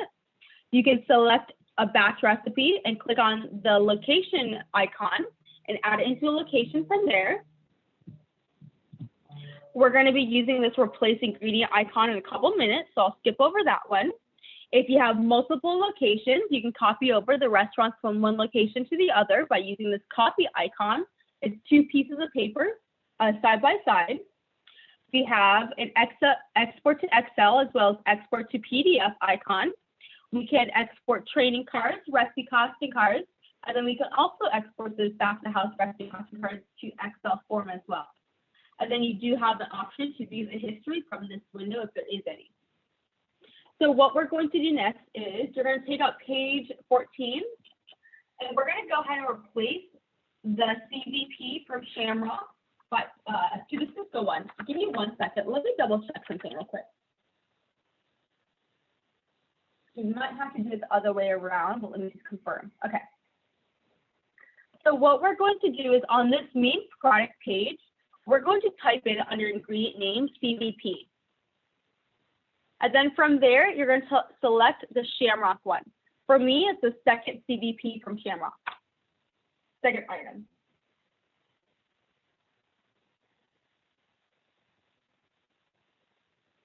Now hit search.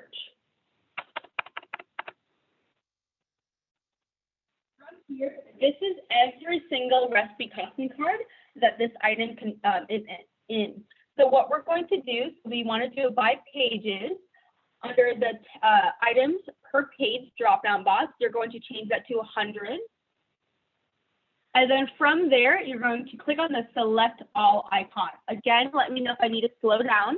But you're going to go ahead and click on select all. Everything should be blue. And then from here, you're going to click on the copy icon.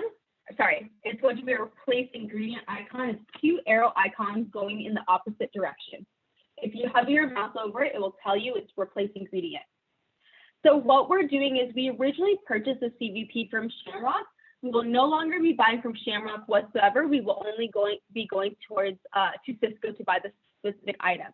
So we're going to replace all of our ingredients at once. So you always want to search for the original ingredients that the recipe costing card is using. And then from there, once you do that, I click on this replace ingredient icon. On the very left side where it says ingredient name, you're going to type in CVP and select the original CVP breast. On the right side, under replace ingredient with, we're going to select the new CVP, and that's by Cisco. That should be the 3rd one on your drop-down box if you filter for CVP. Now, if you look at the chicken CVP breast, you can see I would not filter for breast because there is abbreviation. And then chicken, if you filter for chicken, there's probably going to be 30 different chickens that generate. So I would find the best thing to search for.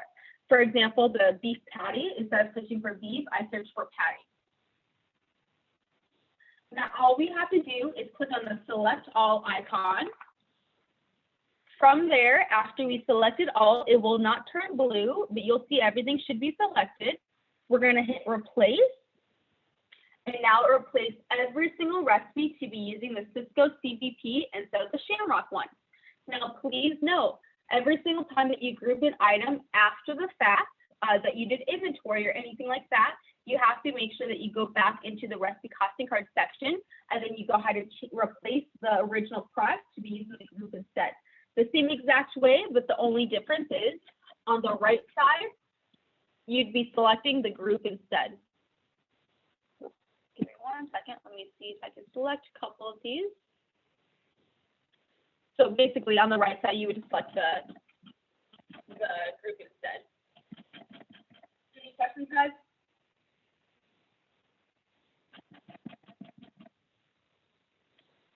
All right. Also, I forgot to mention on the very top portion is export item recipes. You can export your item recipes in Excel format once. And just a heads up, for your NPG POS import to work, your ideal versus actual, you have to have your recipe costing cards 100% accurate, especially if you guys are integrated. Also, I'm actually going to go back to the food systems. I forgot to mention one thing to you guys, and I want to go ahead and mention it. You can go ahead and just watch my screen for this top portion. Under food systems, I went to product, and I forgot to mention that you can enter a second purchase unit for items.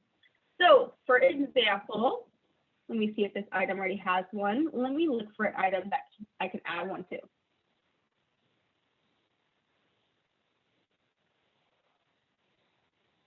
All right, so let's just say, for example, this Aladdin sun-dried tomato, we buy it 2 different ways. Right now, it's in the system, if you leave the purchase unit column by the 6 dozen, but we also want to buy it by the 1 dozen. So what we can do is, if you look at the storage unit, it's already converted into the 1 dozen, but we can't purchase it that way in Restaurant Systems Pro since it's not the purchase unit. But if you look at the purchase unit price, the storage unit price column right over here, it says it's $3.16. So instead of doing the math, I can just take a look at this page and know automatically, since I want to add a second purchase unit as a dozen, what the price is going to be. Once you figure out what you want to add and you look for the item, all you have to do is click on the plus sign on the left side. From there, you can click on the plus sign. And then all you need to do is fill out all of these columns. So the purchase unit, I want to go ahead and add it as 1 dozen.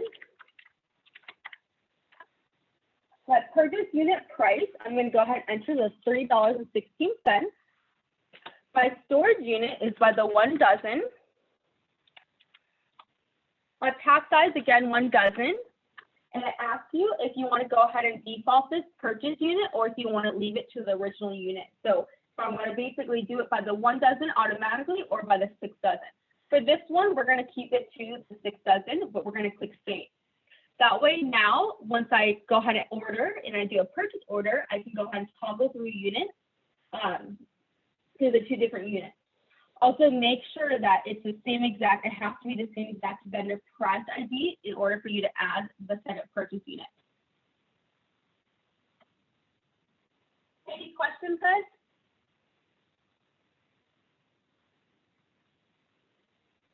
All right.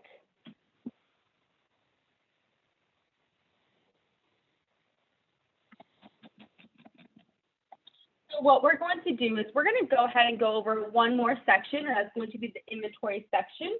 Again, we're going to go on break a little bit early today since we are ahead of schedule. We're going to be going over inventory together, but just a heads up, I will not be going full in depth about inventory.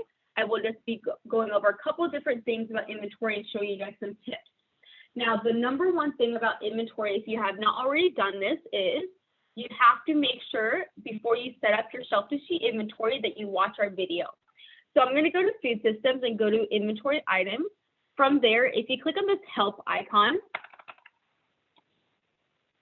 and select Videos, there's going to be a video called Shelf-to-Sheet. Give me 1 second, let me look for it. Okay, it's going to be called How to Set Up Shelf-to-Sheet Inventory.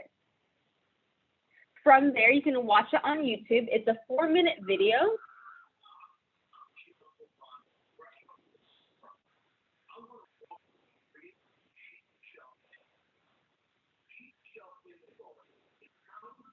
So it's basically a video of Gino and I going into one of our local restaurants and showing you guys how to set up your shelf-to-sheet inventory. Again, I will not go over that on today's training, but if you guys need help or have any questions with that, just please let me know.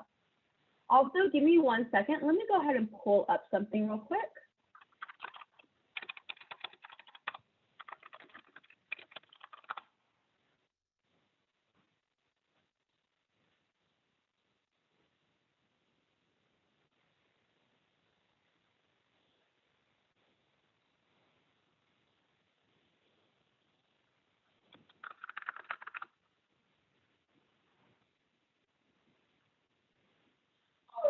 Something else I wanted to mention, again, it is in the video, but I just want to make sure we're all on the same page, is the index numbers that we spoke about earlier today. So index numbers, if you don't know the index number when you're adding the product, it's totally okay to leave it as 0. It's going to generate on the very bottom of your inventory, and then from there you can always adjust it after you figure out where it's going to be stored. But before you do your shelf to sheet, you want to make sure that you organize and label your shelves. And then when you do, what you're going to do is you're going to walk in the walk-in cooler, for example. You're going to turn to the left. And let's just say when you turn to the left, that these tomatoes is the very first item that you see. So that being said, give me 1 second.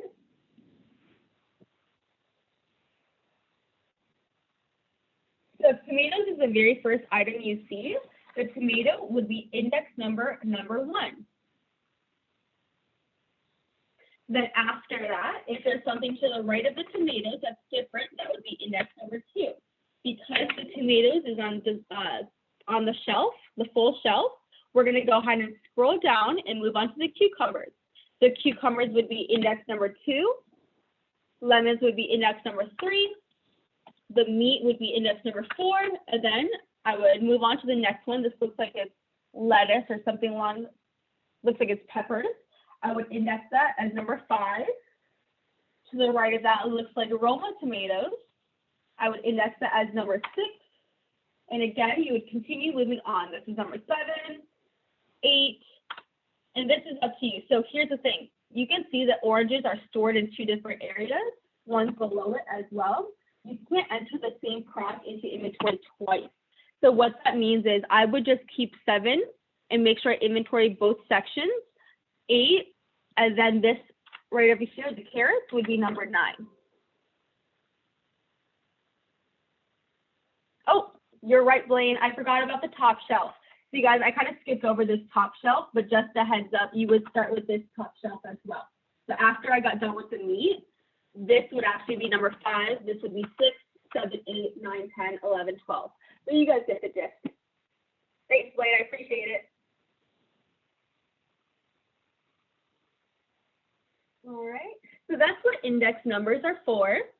And you have to make sure you have index numbers because although we're entering them as 0, I would make sure after the fact that you go back in and readjust it, because if anything were to ever happen to our system and you don't have index numbers, the system wouldn't know where to put it back. So just a heads up with that. I'm going to go ahead and go to inventory items, and there's a couple of different things that I want to show you guys. On the very top, we have compare. So every single consulting member of mine, I go over their cost of goods sold, their budget variance usage report on a weekly basis. And we use this icon quite often. Sometimes you're going to see an increase or decrease in inventory. Now, especially everything with Corona that's going on, you may most likely have a decrease in inventory.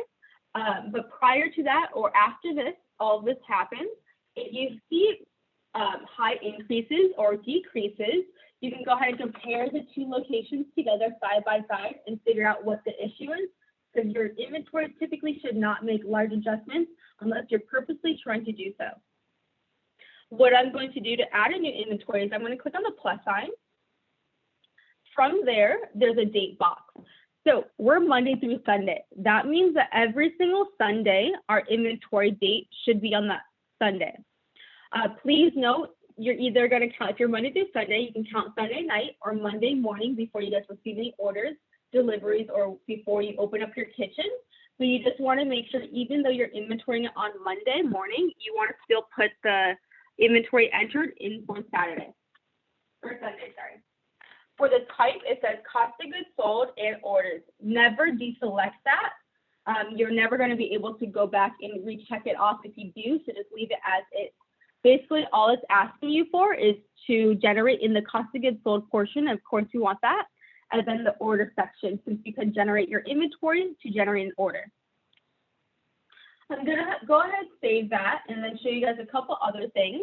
On the very top, a good tip for you guys is if you want to figure out if items are being coded wrong, I could search for food, for example, open up each location, and then just go through the product name, and it should automatically scan out to you if there's a product that's in here, a supplies that's coded to food.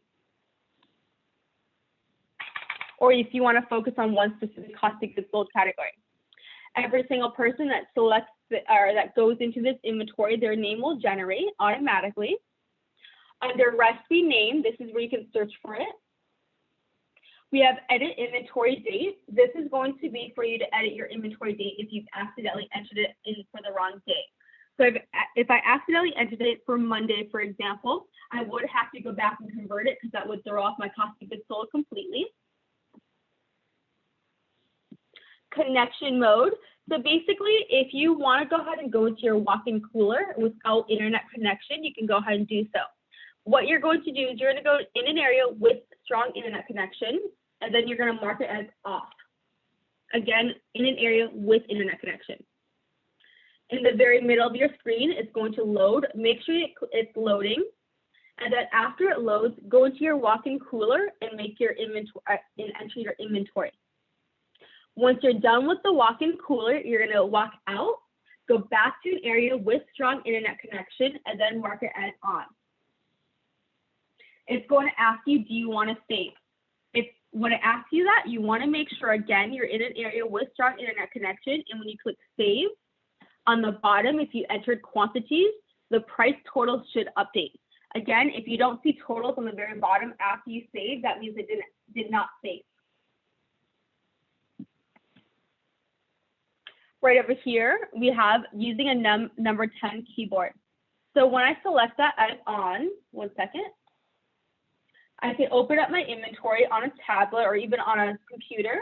And then from there, if your computer's touchscreen, you can go ahead and go down the list and enter your quantities using a number 10 keyboard. And you can do that on any device. Again, we have an app for inventory specifically if you want to go ahead and use it that way.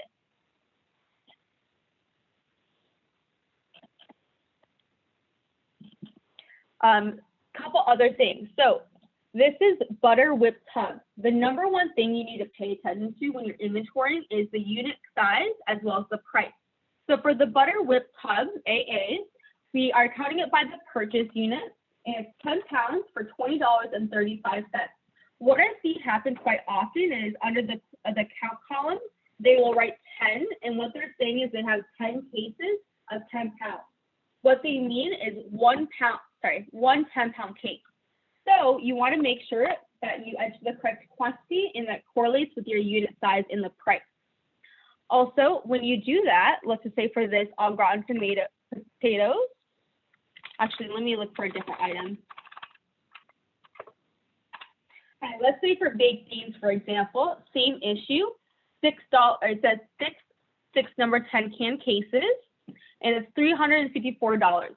When you're entering the quantity, always pay attention to the extension column, because quite often I have people make the mistake of not looking at it, and you can automatically tell if it's wrong just by looking at the price. Also, the number one products I have issues with other, all of our members is catch weight items.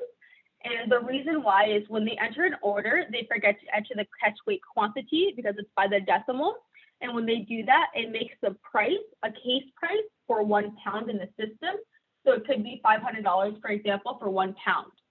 So when they do that, they still enter their inventory as normal. But the price, the extension price will be thousands of dollars. You want to make sure that you pay attention to the extension price.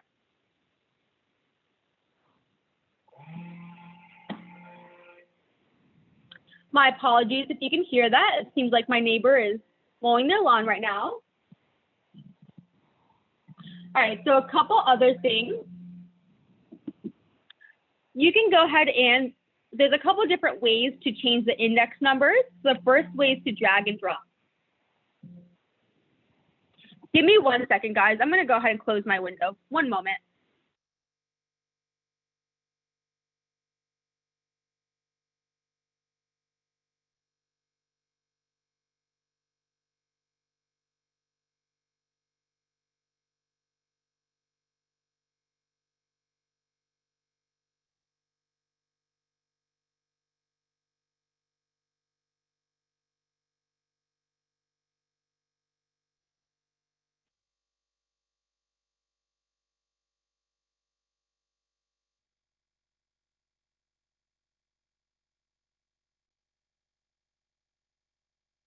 Sorry about that.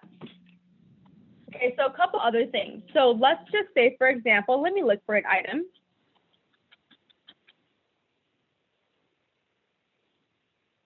Yes, Blaine, we have lawns in AZ. I think they have fake grass though, because most of my neighbors, as well as I, have fake grass, so not sure what they're mowing.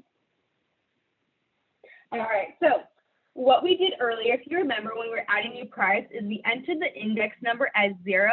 And when we entered the index number as 0, like I said, it automatically generates to the very bottom. What we can do is we can actually drag and drop using this icon on the very left side to whatever area that we want this to. So let's just say it needs to be above the chicken. All I have to do is drag it. Guys, hold on 1 second. We're having some technical difficulties.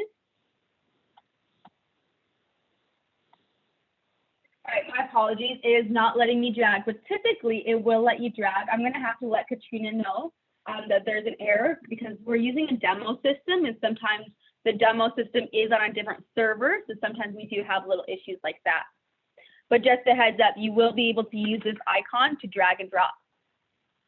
And it will re-index every single item in your inventory in that specific location. A couple other things that you can do is, let's just say that this bacon slice is going to be index number 100. I can actually click on this text box. You can click on it still, even if there is an index number. Enter the index numbers. And even if there's already a number 1, it will just place this beef below it. All I have to do now is on the very top. All right, 1 second, guys. It looks like my page isn't loading at all. 1 second.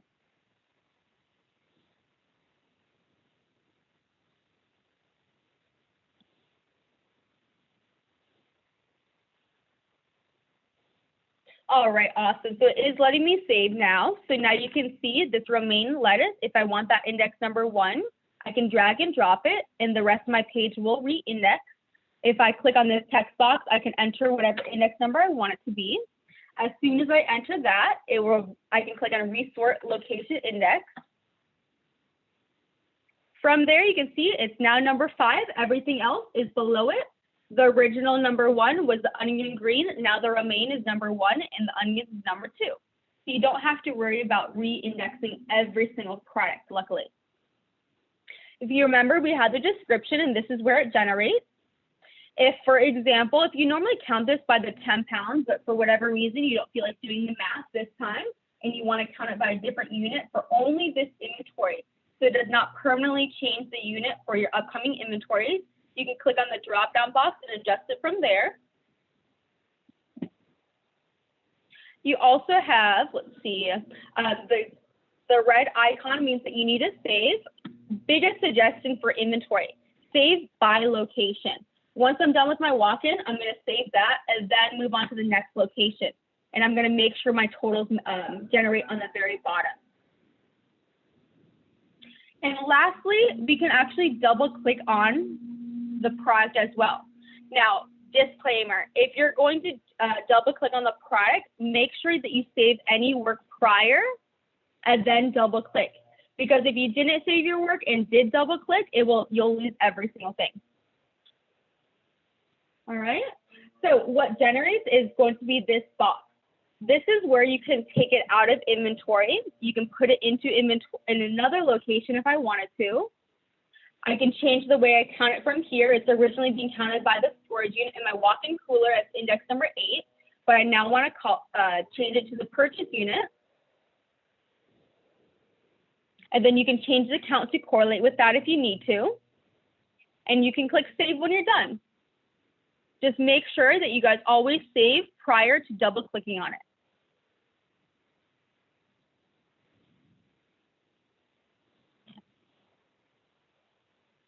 Couple other things on the very bottom of this page, there's going to be an add icon. There's two different ways that you can generate this information.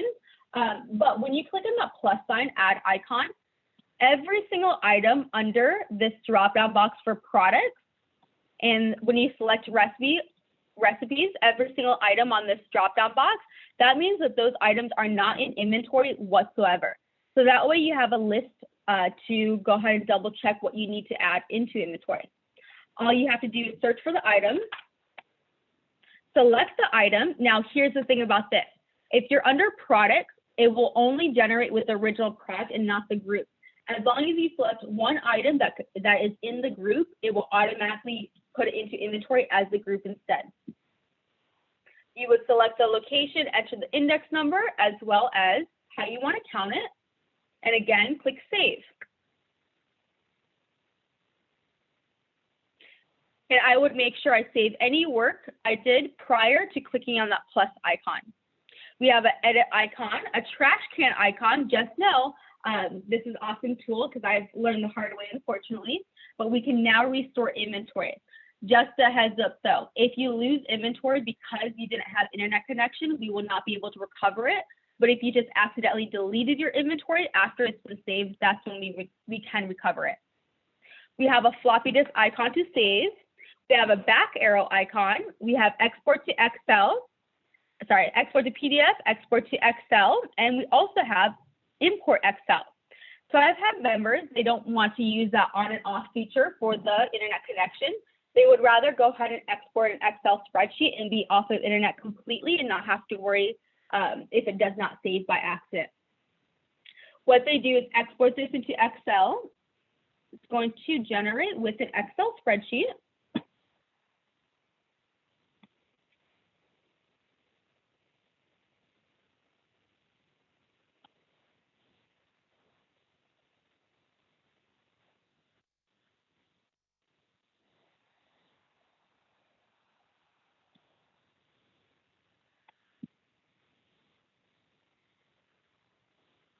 All right, so generate with this Excel spreadsheet, and all I need to do is under the count column, if this is a new inventory, I just go down the list and do the same thing.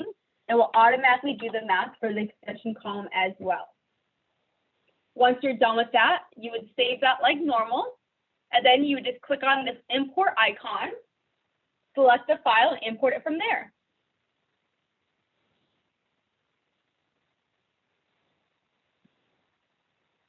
And then I'm going to go back to the main inventory item page. You can see there's going to be a deleted column. Again, make sure that if you accidentally deleted your inventory, a site admin can click on deleted and go ahead and restore that for you guys. So what we're going to do right now, guys, is we're going to go ahead and take an hour and 30-minute break. So we're going to come back at 12, and then we're going to go ahead and continue on with the system. And we are about 30 minutes ahead of schedule. After this, we're going to be going over orders. So I will be back at 12 my time. Right now it's 10:30, and then we will go ahead and continue on. Enjoy your break, guys. Thank you.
Hi, everyone. This is Brittany. Go ahead and get signed in, and then we'll get started in about 2 minutes.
All right, guys. Welcome back. We're going to go ahead and get started. Does anyone need any extra time? If you do, feel free to raise your hand.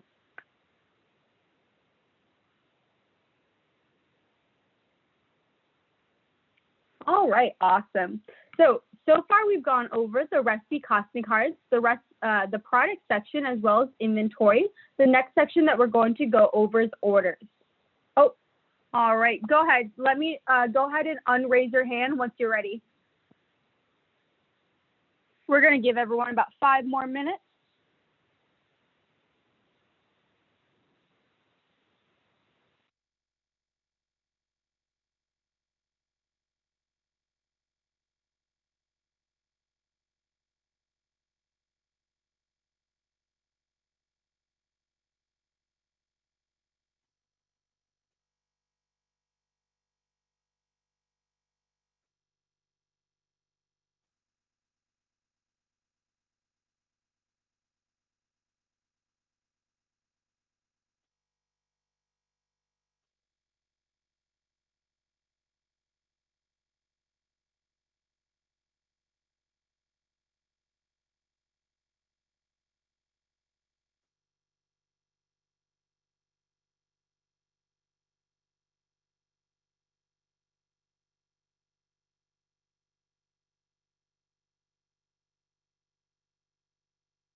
All right, guys, we're going to go ahead and get started.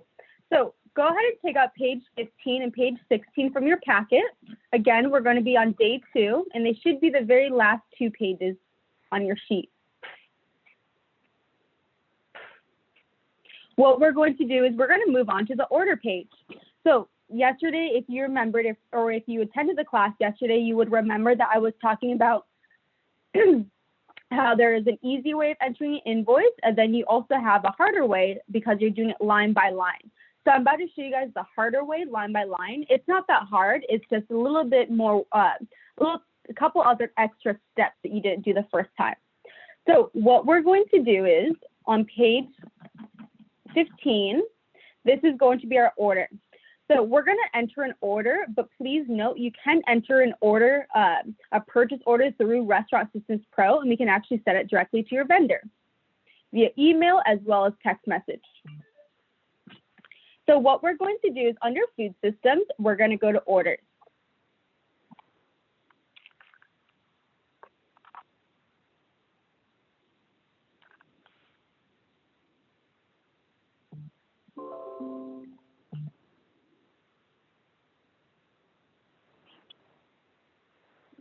From here, on the very top, it will automatically adjust its own date range.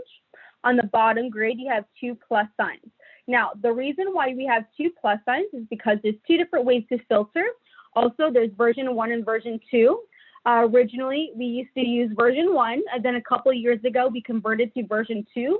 But we kept version 1 in there just in case some of our older members that have been with us for a very long time want to go ahead and still utilize that first one. So for today's class, we will be going over version 2. Just know the only difference is how you filter it. So on version 1, you're able to filter alphabetical order, or you're able to filter by vendor. On version 2, you're able to filter by alphabetical order, as well as inventory storage location or by vendor. So what we're going to do is under food systems, again, I'm going to go to orders, and I'm going to click on the second plus sign that says version 2.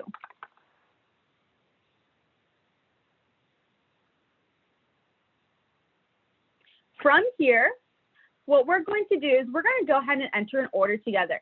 Like I said, there is 2 different ways to go about this, a purchase order or a regular order. Just know with a purchase order, there's only one difference, and that's just sending it directly to your vendor.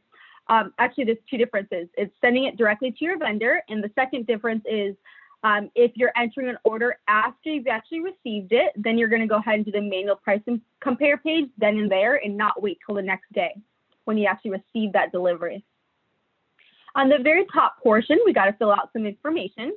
So under the order name, we're going to fill out the vendor as Cisco and then the date. So this is going to be for 4/16 for the date of order. And if you remember, we ordered for Thursday for Friday delivery. So that being said, my date of order is going to be Thursday. My delivery date, since we are going to be doing a purchase order, is the 17th. Also, your delivery date is your invoice date.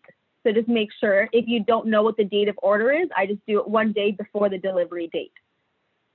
For the type, you can just go ahead and watch my screen for this option, but it gives you an option to select inventory and select an inventory day. So if I'm ordering for Monday for Tuesday delivery and I just inventoried on Sunday, the prior day, I can select that day.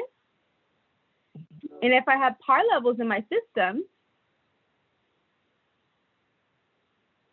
it will automatically generate with my order. Let me see if I have, 1 second. So you can see right over here, the vendor is Cisco. I have automatic par levels, or I have par levels in general. I have an on-hand count for my inventory. And then with that, it gives me an order, how much I need to order under quantity. Now there's still that human factor because you still have to go in here because it is by the decimal if you're using automatic par levels, and you do have to make adjustments. So for the Blueberries IQF, it says I need 4.33 cases. I have on hand right now 0.45. So do I want to order only 3 cases, or do I want to go ahead and enter 4 or order 4 cases? So what we're going to do is on the left side of my screen, because I already have exactly what I want to go ahead and purchase, I'm going to filter for that. But just know for you guys, if you're going to be doing a purchase order in the system, you may have to manually look for the product instead if you do not know what you're ordering. So what we're going to do is there's going to be a few drop-down boxes. This drop-down box, you're able to view it by group or, sorry, by vendor or by location. And then this drop-down box, you're able to specify the specific vendor. Go ahead and click on the drop-down box where it says all vendors and select Cisco. From here, you can see using this little arrow icon, I can open it up. Also, I'm going to change this back to orders for the type.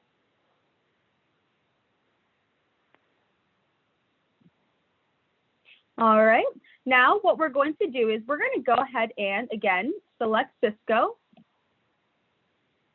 And then we're going to filter for the product because even though this is a purchase order, I know exactly what I want to go ahead and purchase since we have it right over here. But like I was saying, for you guys, you might have to go down this entire, you might have to go down the actual list itself and then make adjustments from there. So what I'm going to do is I'm going to go ahead and click on this funnel icon. And if you remember yesterday, I said there's two different filters. One looks like a little funnel icon. The other one looks like a V. So we're going to hit the funnel and we're going to type in apron on the text box. So this one's going to be the very first apron. And you can see they're both blue, but not only that, one of them is grayed out. So what that means is if I look under group name, that means that this item is grouped together. And what that means when it's grayed out is that's the one that you did not purchase last. The one that's white is the last purchase. The one that's grayed out, it's going to ask you when you click on the order quantity column, do you want to order this product from the group? And then you would click yes if you did. For this one, I want to click no. All you have to do is you can see the different columns, product name, par level, on hand, for my inventory. I have my order. Make sure you enter it under the order section. If you notice, we did go ahead and adjust where it's located. It's closer to the left of your screen now. We're going to go ahead and enter the quantity on our sheet, and that says 1 there. And then after we do that, all we have to do is move on to the next item, which is bacon. So again, I'm going to go ahead and filter for the item, look for bacon. Under the order quantity column, this column right over here, I'm going to enter the quantity I want to purchase. And for this specific one, it's 2. And then move on to the next item.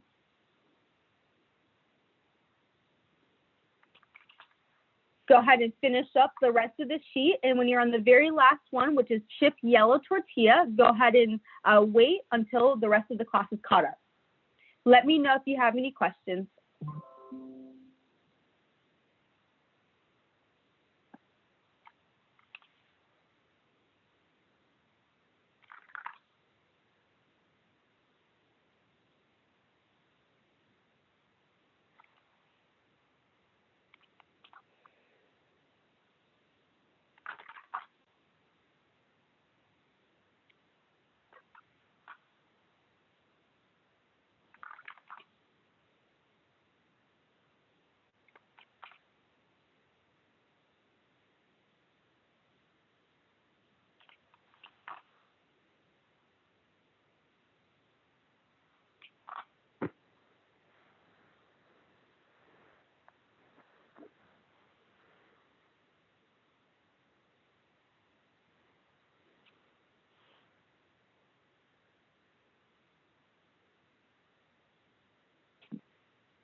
Again, when you're done, just go ahead and hold off on the very last product until the rest of the class is caught up. We're going to go ahead and continue at 12:25.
Does anyone need extra time? Raise your hand if you do.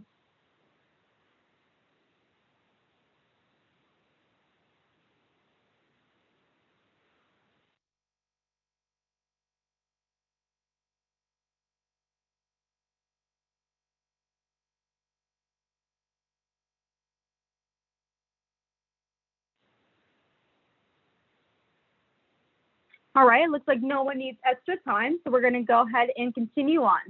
So after you're done with the tortillas, what you're going to have to do is you're going to have to clear your filter. You have to do this, or else if you don't, it's going to lose everything besides the tortilla that you just entered. So what you're going to do is click on the funnel icon, then from there, hit clear. Also, you can just watch my screen for this, but I just want to mention earlier today, we talked about 2 purchase units. If you're doing an order, a purchase order, or regular order, and you want to toggle through the purchase units, if you see a little arrow icon under the purchase unit column, that means that they do have a second purchase unit. When you click on it, it's going to ask you if you want to go ahead and change it to be by the 10 pound or however it's made usable. This one's by the 10 pounds instead of the 30-pound case. So you can see there is a couple different arrow icons on this particular vendor. So what we're going to do after everyone has cleared their filter is you want to go ahead and click on Save and Next. Now, because this is a purchase order, again, make sure before you guys send this off that you double check the quantity under the order column right over here. You want to verify that that's accurate. Also, before you send this off, you want to make sure that you're within target. So if you remember yesterday, I showed you guys the purchase allotment system. So I'm going to go ahead and show you guys how to utilize it in the order section. So on the very bottom, it says purchase allotment, and you can see it automatically generates for this month. Now, although we look at it by the month in the actual purchase allotment page, we're actually going to look at it by the date range using this date range icon in the actual order section itself. So what we're going to do is we're going to go ahead and click on this calendar box. And then from here, if we're Monday through Sunday, and that's the way that we want to look at it, we can adjust it to that date range. And then from here, it tells me I have $5,411.27 left to spend. That way I can go ahead and proceed with this order since this is a smaller order. Also, what I suggest you do is I suggest you go ahead and print this off using this export to PDF or Excel icon. Go ahead and print that out, and then I would stick it wherever you guys receive your deliveries. That way you know exactly what you guys ordered. Also, you have the last purchase price right over here. Although it may update, let's just say that the black beans went from $25.19 to $35.19. That way, then and there, you can go ahead and deny it if it's too expensive.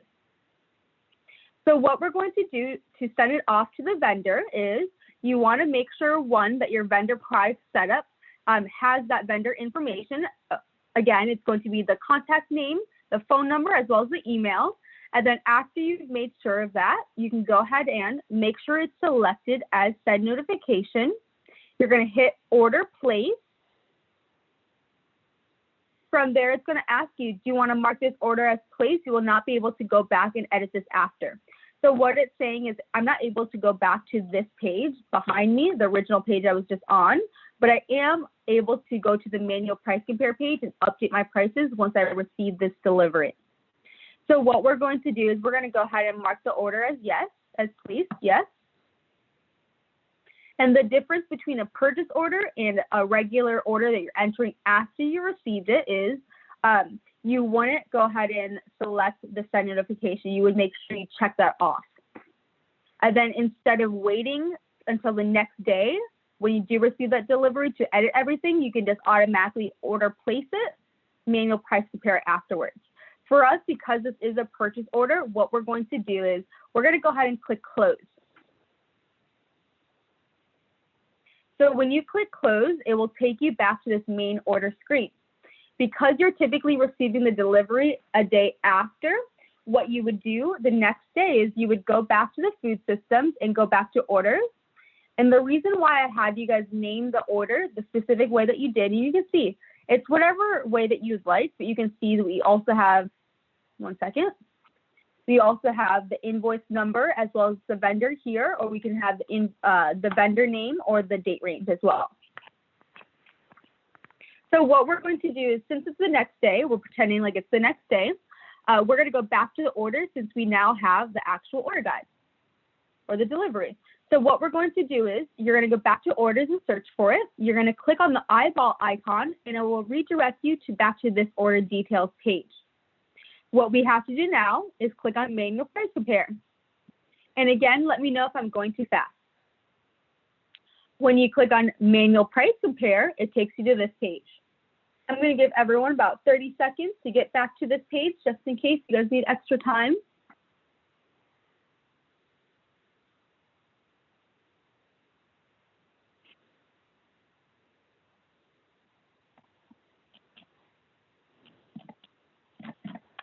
All right, it looks like no one needs some extra time right now.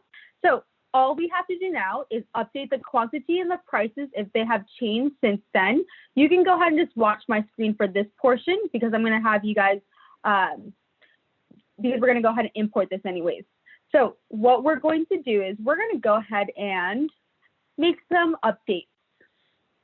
And actually, if you guys want to go ahead and play around with it as well, you can totally do that.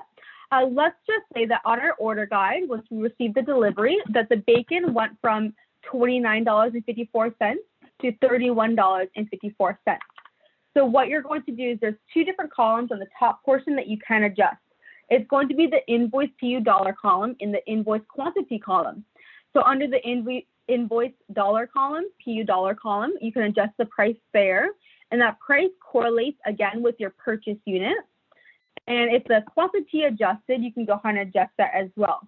I'm going to go ahead and adjust the apron to be 2 for the quantity since we received 2 instead of 1. Especially if you guys placed an order and then you forgot something and you called it in, you just have to make sure that's all on that on your actual manual price compare page once you're done and you receive that delivery. Also, a couple other things that you need to pay attention to is catch weight items. So when you're entering a catch weight item, that's anything by the per pound. If you look at the actual order itself, let me pull one up just so I can show you guys. 1 second.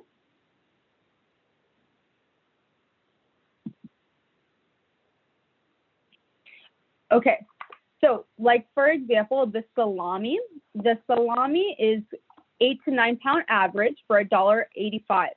So this quantity on the order, let's just say that we ordered 25, you're never going to get that exact amount. So it should have a decimal in your actual order itself. So just a heads up, that's how you can indicate that it is a catch weight. But if it is, make sure in the manual price compare page that that's where you enter the decimal, because it does not stick on the main order page, whatever decimal that you've entered. All right, so we're going to go ahead and a couple other things I want to show you. So you can zero out the quantity column right over here, and it will take it out of the system once you go ahead and save this invoice. But if you want, you could also select it right over here, and then you can remove the product from here. We have an add new product section. When you click on that, it directs you to the new product page. You can enter a product in here directly on the manual price compare page. We have an add existing product page. So we can click on that. It generates with every single product from that specific vendor. And then from there, you just select it and then click on add to order. For this one, I'm just going to click on back to order. I don't want to add that to this one. Any questions so far?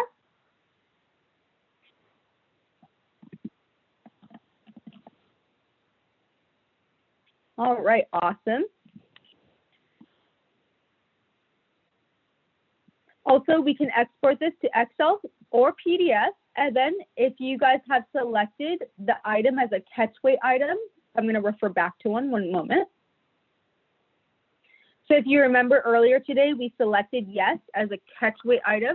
So if there was any catch weight items on this order, it would automatically generate. That's going to be the very first page that you see when you do a manual price compare is any catch weight items, as long as you selected it as catch weight. And it's just an indicator for you to double check your work. Again, like I said, the biggest issue that I find in the food, beverage, and retail systems is when they have an item by the catch weight, they forget to enter that catch weight quantity, and it messes up their inventory, it messes up recipe costing cards, their usage report, which messes up the budget variance report and the cost of goods sold report. So just a heads up. So what we're going to do now is under the additional cost, we're going to click on the plus sign. And this is where you can add in CAG deposits, CAG credits, rounding issues. You may have a couple cent rounding issues, just a heads up. And you can enter that under the additional cost. So what we're going to do is we're going to add description as tax. The category is going to be sales tax.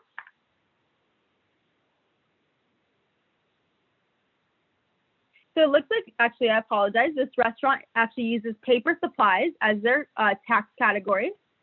And again, that's completely up to you and your restaurant, really the owner and how you guys want it set up in our system. So the next one is going to be the cost. I'm going to go ahead and enter $5.50 as my tax amount. And when I click save, this number should be the grand total, including any additional costs. Once that matches up with what you're going to pay or what you have paid, you're going to click on Update Invoice Log. From there, when you click on it, it's going to ask you a date range. For this date range, you're going to leave it, again, as the delivery day. So we're going to leave it as is. For the invoice number, like I said yesterday, even if it's handwritten, you should have an invoice number. For us, we're going to go ahead and just use the date range as the invoice number, since this is going to be a demo. So 04/17/2020. And then lastly, there's generate invoice number for transfer. So basically what that is if you'd like your invoice, if you guys have multiple systems using our system, multiple locations using our system, you can go ahead and transfer from one location to the other without having to toggle back and forth to each location. So if I'm taking out a location A, I'm going to actually do the transfer in location A and give it to location B. We're not actually going to go over that section today, but if you have any questions, feel free to ask me, or you can go ahead and give me a call after this class. So when I clicked on Save, it automatically generated the invoice log details on the very bottom. You can see the date range of 4/17, and when I click on it, you can see Cisco. Now, what we just did when we clicked on Update Invoice Log and click Save was we saved it into the actual invoice log. So yesterday, if you remember, we manually entered some invoices, but today, since we did it line by line, it does feed into the invoice log. So we are eliminating that process of, we don't have to basically do it twice. You only have to do it in either the invoice log, if you're new to the system and entering it the easier way for now, or you have to do it in the order section. And in the manual price compare, you're going to make sure you update the invoice log. Then you can see it right over here. And you can see when I scroll down in this order, it will tell me back to order. If you don't see that, that means that there was no order attached to it. So for example, if I go to the ones that we did yesterday, I can scroll down, you can see I don't have back to order because I entered it the easy way. Also, if you don't do it line by line, just like how we just did, you're not going to be able to look at your usage report line by line. You're not going to be able to do the MPG POS import either. So just a heads up with that. Any questions?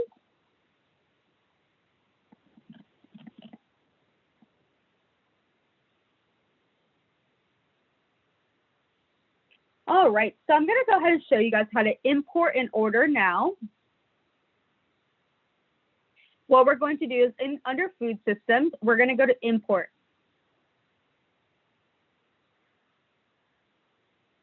And then, like I said earlier today, there's two different types of import. Price compare is with a purchase order. Order import is without a purchase order. You're entering an order from start to finish in RSP through import. Now, before we actually import the order together, give me 1 second. Let me pull up my manual.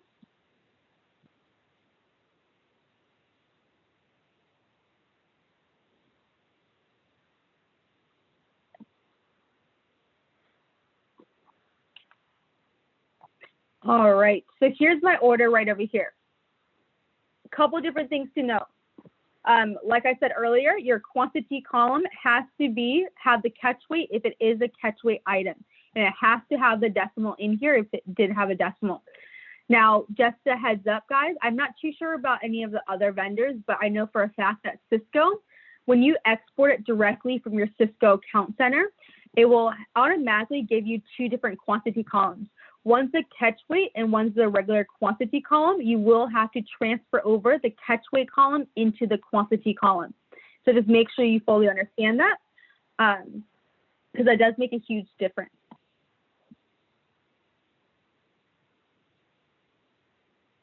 And then also don't forget to save the Excel spreadsheet in Excel workbook. So what we're going to do is under order import, like I said, there's two different types of import. We're going to go ahead and do the order import together. Now, if you remembered earlier today, we did a manage configuration for the product import. And if I did not mention this, just a heads up, for any of these imports, you can see there's a drop-down box for all of these. If, for example, Shamrock, even if you made this configuration 3 years ago, if Shamrock continues to use the same exact vendor product ID, if they continue to use the same column names on their Excel spreadsheet, then you can go ahead and leave it. The only time you have to redo a configuration is if the product column names changed, or the column names itself. So under order import, I'm going to go ahead and select Cisco. There's two Ciscos. Go ahead and select the second one. From here, click on Select Files, and you're going to double click on Cisco Import. Now, I did not go over the configuration again, but if you have any questions with that, please let me know. When you import it, it should be orange. Is everyone on the same page? Anyone need extra time? Raise your hand if you do, please.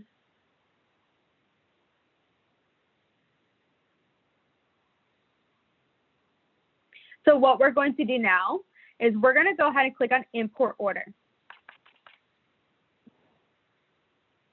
Actually, give me 1 second.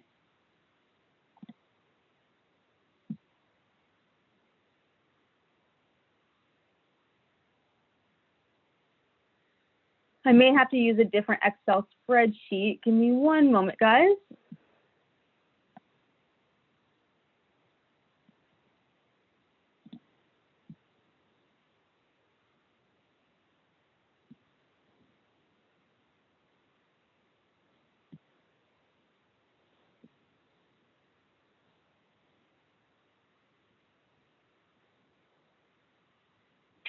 All right, we're going to actually select a different Excel spreadsheet. So go back into the main order import page. We're going to go ahead and select Cisco again.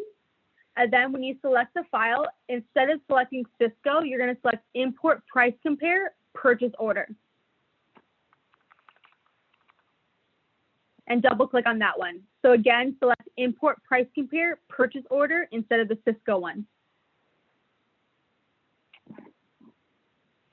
Once you're done, you can go ahead and click import.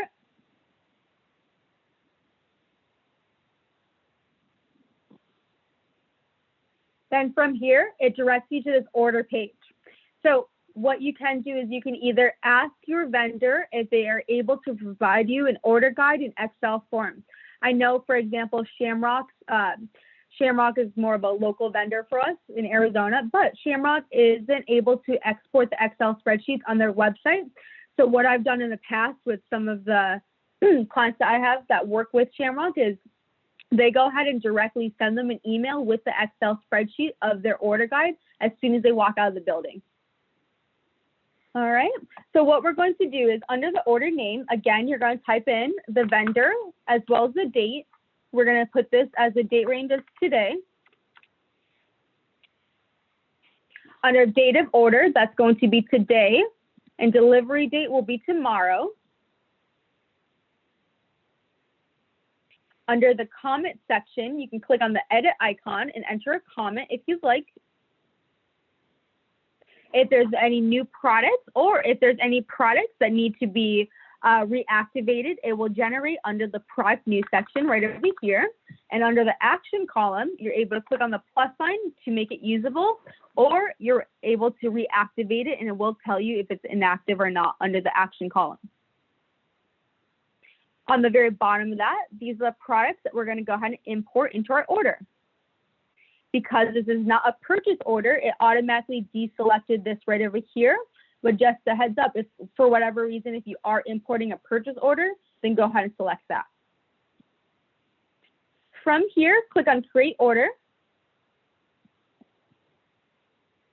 And it's going to ask me if I want to go ahead and go back to the Manual Price Compare page. I'm going to go ahead and click on Manual Price Compare. And because we imported this order, we only have to do 2 more things. All we have to do is add any additional costs, if there is any, but this specific invoice is all food, so we do not need to do that. Again, you can add rounding issues, you can add keg deposits, keg credits, you can have fuel surcharges, whatever it may be.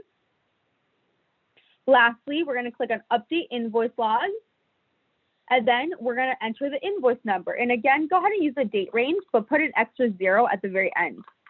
So 2020 0.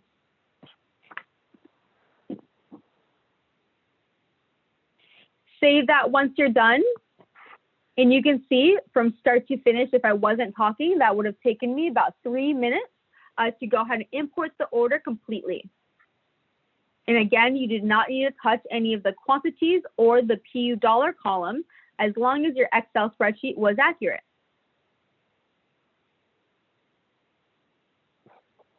Any questions?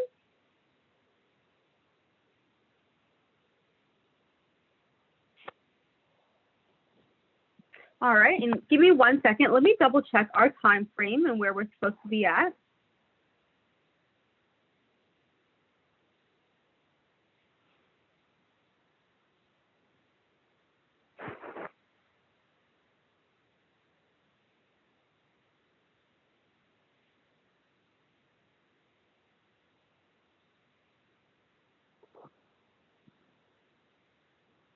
All right, so we're actually right on target. Awesome. So that's how you import an order, and that's how you manually enter an order. No questions.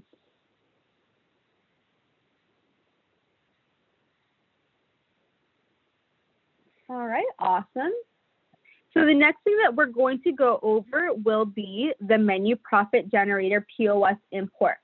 So I'm going to go to Food Systems and go to MPG POS import. There's a couple different things that you need to know. If you're integrated with us, you can directly pull the PMix report from your POS system and load it into here. If you're not integrated with us, you can just pull an Excel spreadsheet of your PMix report, and then you can import it directly after that. And then also, I spoke about this earlier, but you can map out with PLU numbers. That's a product lookup number in your POS system. Some POS systems don't have product lookup numbers. And so with that, you can go ahead and map out by name instead. I'm not going to show you guys how to import. I'm just going to go over the actual report itself. But just know the main reason why you're going to do this is two different reasons. Menu engineering, or you're doing this for the ideal versus actual in your usage report, which is very important. That way, if it tells me that I actually used 20 pounds when I should have only used 5 pounds, then I know there's obviously an issue. All right, so on the main page that you see, right when you get in here, if you're integrated, you'll be able to see for that specific day or the previous day what was actually purchased. And that's on this main page. These two icons right over here, if you're not integrated, this is where you import the Excel spreadsheet. It's super easy. You just have to know how to pull a PMix report from your POS system. Under mapping recipe by PLU or mapping recipe by name, depending on which one you did, is going to be the one that you actually select. For this location, we are mapping it out by PLU numbers. So what does mapping mean? Basically, every single item that's an upcharge in your menu or on your POS system has to have a correlating recipe costing card for it. So you can see up on the very top, this will be all the items that have not been mapped. On the very bottom, it says recipe mapped.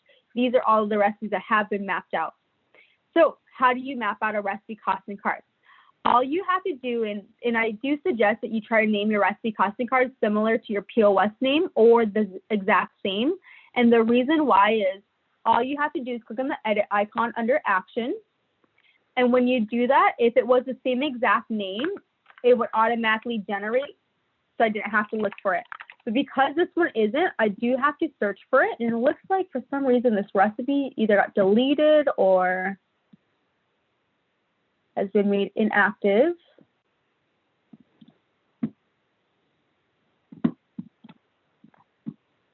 All right, so when I click on the edit icon, as long as that recipe is active, you can see it automatically generated under the RSP recipe name for me. All I would have to do is save. Now, if there is a difference to the POS name versus RSP, let me see if I have anything that is. For example, this chicken club, when I click on the edit icon, it doesn't automatically generate. I will have to manually search for the club, select it, and then save it. So that's how you map out the recipes. And again, you want to make sure every single recipe is up to date and accurate, as well as mapped out. I typically tell everyone to go ahead and check their mapping at least once a week. That way, especially if you guys have any new specials, you can automatically start figuring out if there is any waste over usage, whatever it may be with that. So lastly, we have the actual report that it generates itself.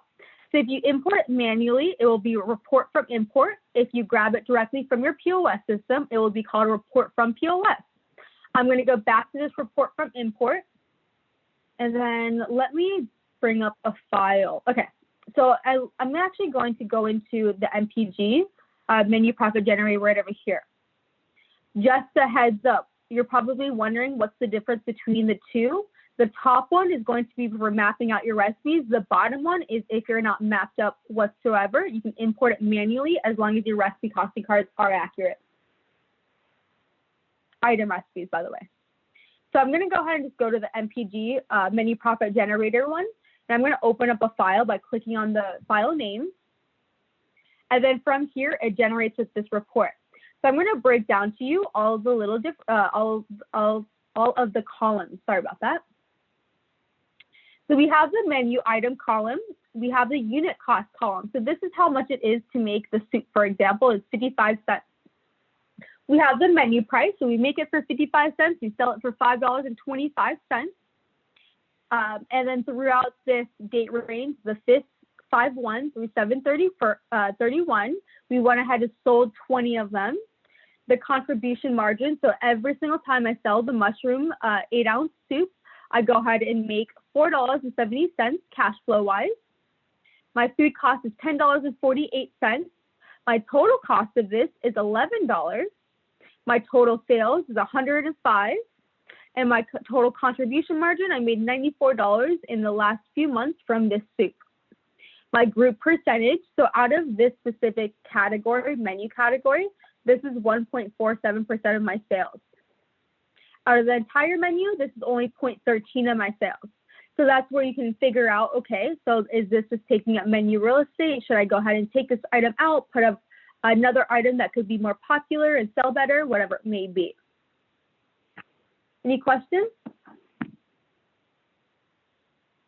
All right, awesome.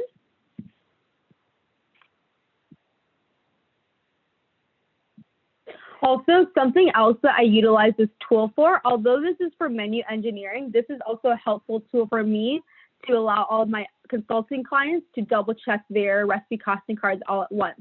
So what I have people typically do is I have them open up each section. So let's just say entrees, for example, they'll open up that location and then automatically from here, for example, like this item says that its food cost percentage is $82.37 and that it's $7 to make this beef mix entree.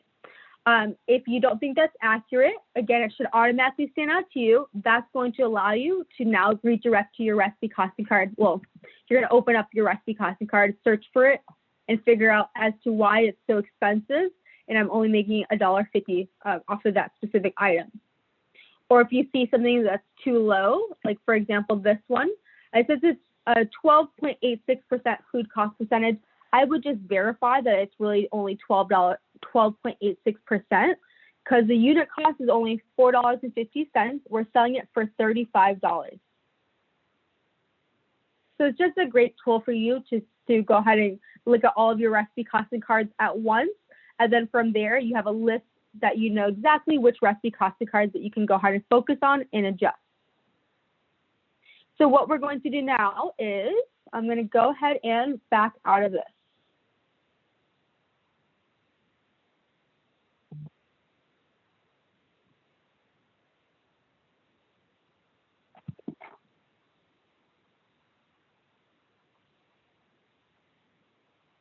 All right, and give me 1 second. Let me double check where we're at now.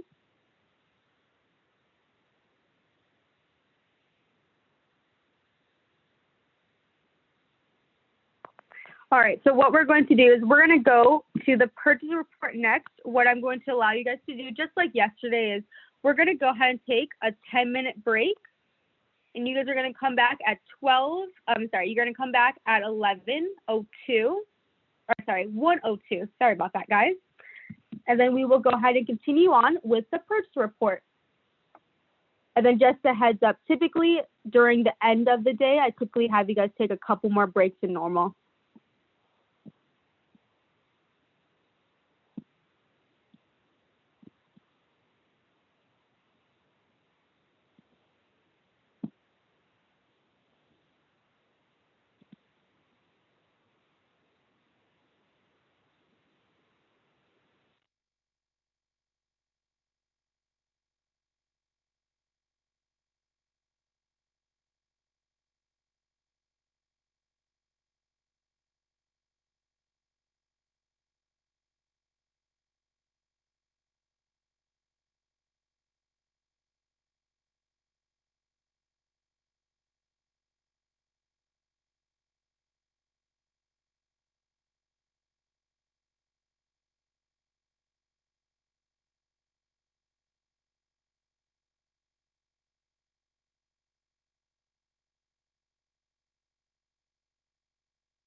All right, guys, is everyone back? Raise your hand if you need extra time.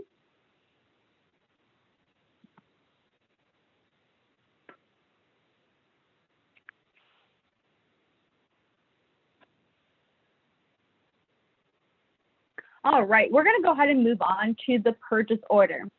Let me double check. Give me 1 second. So the rest of the pages, you can go ahead and just actually watch my screen for the remainder of today's class. So the next thing that we're going to go over is the purchase report, the usage report. We're going to be going over the key item report, the weigh sheet, the prep sheet, then the automatic car levels. So the first one I'm going to go to is purchase report. Basically, because we were able to enter the order line by line, we're able to view the purchase report now. Under purchase report, there's a new feature, guys. We now have a filter icon. You used to not be able to filter, but all this report is you just adjust the date range. Let's just say 4/6 to 4/16. When I click load, I can look for a specific item. Let's just say this chicken base, for example, and you can see every single time that you purchased it for that date range that you chose. So I purchased it on 4/14, and I purchased, it looks like about 1, and that gave me the purchase of 1 and my total of $99. So if you're looking to see how much you purchased of the item for the entire year, as long as you've entered orders in the system, you're able to do so. Also, this is very helpful for your coach because if there's an order in your usage report that's off, this is how I'm able to identify what day the order is in there for. So now what I'm going to show you is the usage report.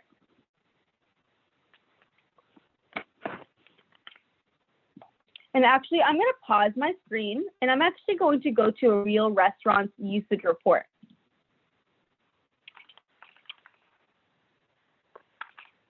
Give me 1 moment. Let me go ahead and sign in.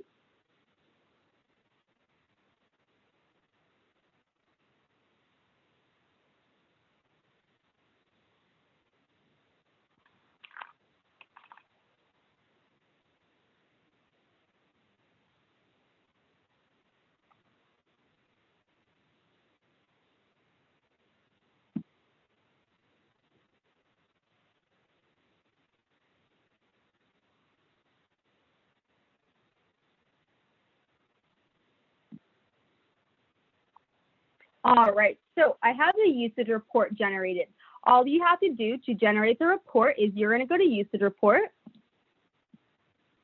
The page looks like this. You're going to select the date range of the 5th, for example, through the 12th. Just a heads up, BVR and usage report, you're always looking at it 1 week behind. So as soon as Monday hits, that's when you start looking at that previous Monday that just ended, or the previous week that just ended. After we selected the 5th through the 12th, we're going to click on File, Import. And as long as you imported a PMIX report either directly from your POS system through integration or manually, you can go ahead and select it. From there, it will bring up with this usage report. I had to hide a column since this is a real restaurant, but there's 2 different ways to look at the usage report. Now, this is one of the best reports that you can utilize in the food and beverage and retail systems because it really helps you identify what is being overportioned. It could help you identify if a recipe costing card is wrong. It could help you identify if a price is off. The other day, for example, by just looking at this report, someone figured out that they were paying $20 extra for no reason of bidders. Or, for example, we found out by actually this client, or this restaurant, that they were basically, they put their cheeses, their shredded cheese, this is a Mexican restaurant, in another tub. But what was happening is one person would put 1 bag in there, another person would put 2 bags in there and then squish it together to condense it. But that would obviously throw off their inventory. So there's a bunch of different things that you can figure out by the usage report, as long as you understand it. So there's the product name column, the food column. You also have a vendor column, but I went ahead and hid that. We have the unit size column. The unit size column is what you're going to be basing it off of. We have the pack size column, the beginning inventory, your ending inventory, your price. Your price always has to correlate with your unit size. Purchase, Extension column, basically that's going to be your actual usage multiplied by the price to give you that extended use extension column, sorry. We have the actual usage column, that's from your inventory. So the calculation between our cost of goods sold and our usage report is your beginning inventory plus your purchases minus ending inventory to give you the actual usage. Ideal usage is coming from your recipe costing cards, which are correlating from your PMix report. And the variance is the difference between the two, and you should be entering your waste. If you have not done so already, just know it does apply to your cost of goods sold, and it does feed into your usage report. So the extension column is the column that you're going to filter by. Let me go ahead and zoom in.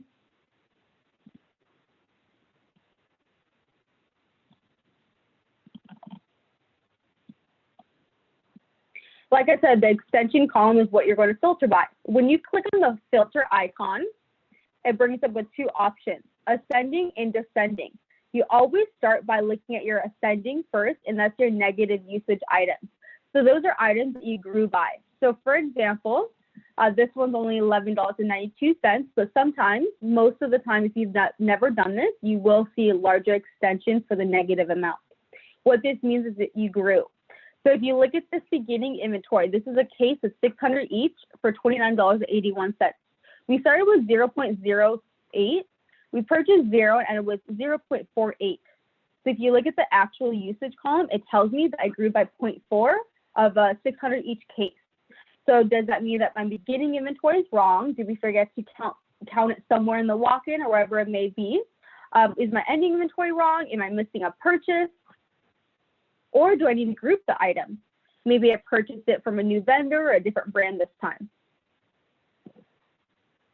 So that's going to be the negatives. Now, most of the time you are able to fix the negatives based off of just those questions that I just asked you guys right now. And most of the time you are able to, but sometimes you will not be able to fix that negative usage. So what I would recommend is on Monday, I would start looking at the previous week's usage report. And that way, if you need to recount something for on Monday, you can go ahead and do so.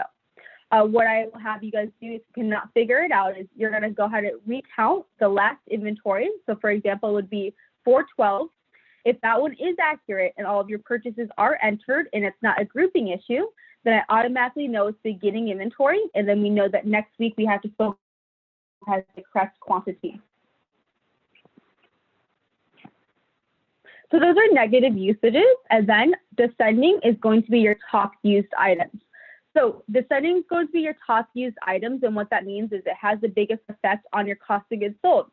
So although you're always going to fix your negatives, when you fix your negatives, it actually brings your food cost higher. And so you're going to focus on the descending afterwards and try to get your most accurate cost of goods sold that you can possibly get. So for this specific restaurant, we do have some variances. And I will say, yes, we do have some variances, but this restaurant, this past week was a little bit worse than it normally is, but typically they are pretty spot on.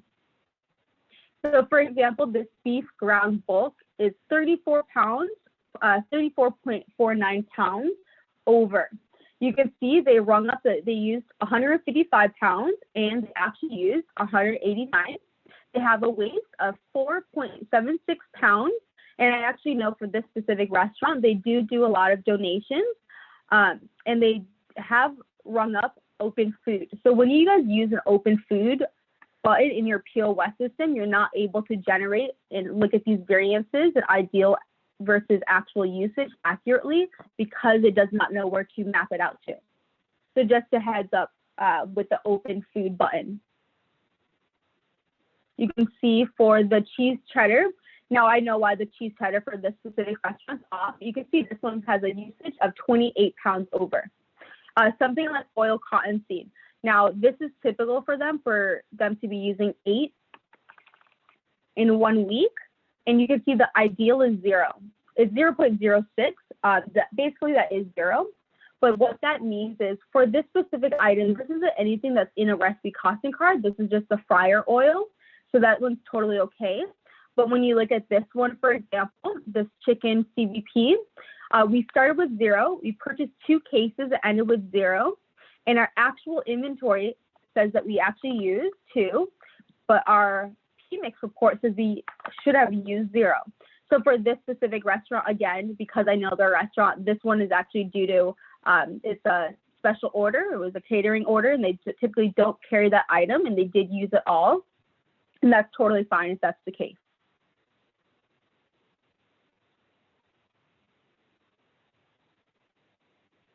Also keep in mind, okay, so let's look at Diet Coke, for example.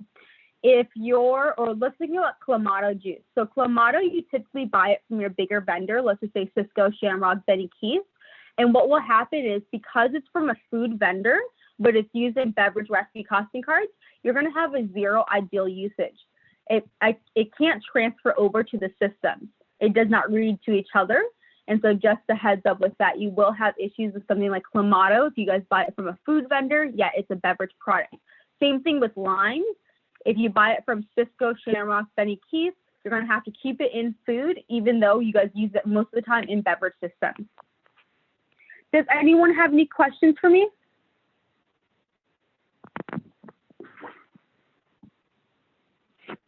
Hey, Eduardo, I see you raise your hand.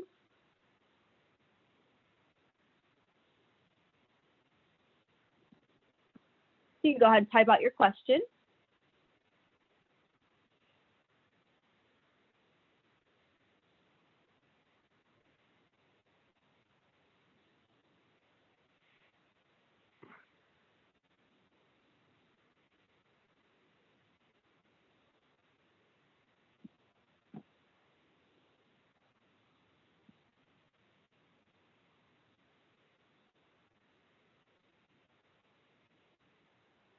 So his question is, so if you buy it separate, this won't be a problem, right? So let me just clarify your question. Are you talking about, let's just say I do buy it from Sysco or Shamrock, and when I purchase it, in order for it to be in the beverage system, and you guys buy it from that main food vendor, you're gonna have them completely separate the invoice in order to do so. If not, you're just gonna leave it in the food systems, and then it's not going to correlate in your use report, but you'll know why. But yeah, you will have to completely separate the invoices, and I have had members in the past were able to do that, but that's really up to you if you want to do the extra step or not of separating it. Was that your question?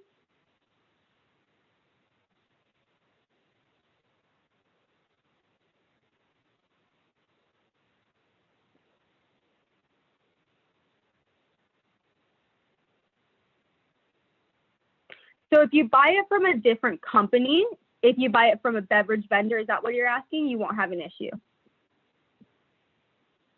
Okay, perfect. Yep. So as long as you buy it from a beverage vendor, then you won't have that issue whatsoever.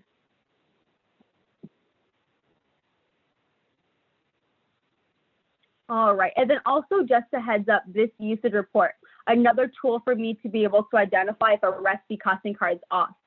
For example, if I know that I ideally should have used around 15 pounds of the steak marinated instead of 6.75 pounds, I know that my recipe costing card either has the wrong yield, it's not mapped out, or I just need to double check the recipe and make sure it is accurate and contains that specific item and every single menu item that it's in. Also, if you want, you could also click on this category name column, filter by just food, for example. And then that way, this is a good indicator for me. I can easily just go down this list real quick and identify if anything is coded into the wrong cost of goods sold category.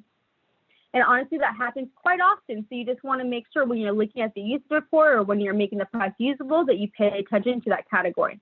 It looks like this one has nothing that is wrong. Perfect. And then give me 1 second. I'm going to go ahead and sign out and sign back into the demo system.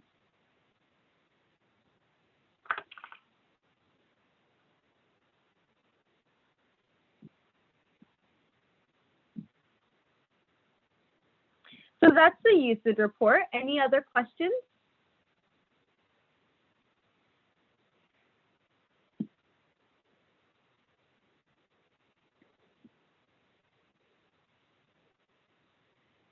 All right, awesome. So we're going to go ahead and move on. Let me double check where we're at on our time frame. So we are very early right now. We should have completed the usage report at 1:55. So just a heads up for anyone that is following along through that time frame. So the next thing that we're going to go over is going to be key item report. And these are going to be clipboard systems. So key item, waste sheet, and the prep sheet are key items. Now I will say all three of those are most likely going to be the very last things that you're going to do in Restaurant Systems Pro.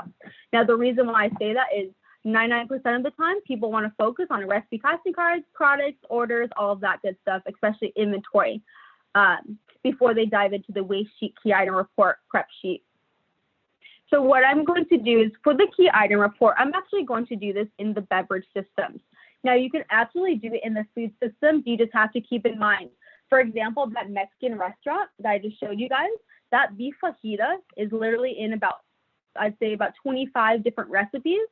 And because of that, they have done key item reports before in the past, but we had to create an Excel spreadsheet to be able to account for it and do the math. So just a heads up, it is easier to count things by the each rather than by the pound or the weight itself, but you can do it either or. So in the beverage systems, I'm going to go to key item report. From there, I'm going to click on report, create new report. When I click on create new report, it gives me on the very top an option to select AM, PM, or day. Also, it gives me the option to select my date range. Before I select any of those, I'm going to go ahead and click on this blank PDF on the bottom grid. Like I said, this is a clipboard system. So the very first thing that you need to do is you're going to print off the key item report. What you're going to do next is you're going to, after you printed it out, you're going to hand this over to the bartender. You're going to have them or yourself write down the shift and the day. Now you can do this two different ways. You could split this up by person. So if it's a beverage item, if it's bottled beer, for example, and you have 3 bartenders in one day, then you can do it by person. So you'll have 3 key item reports by the end of the night. If you want, you can do it by day. So that means that everyone is still going to be doing it morning, mid, and closing bartender, but it's going to be on one sheet instead of 3 of them. That's completely up to you.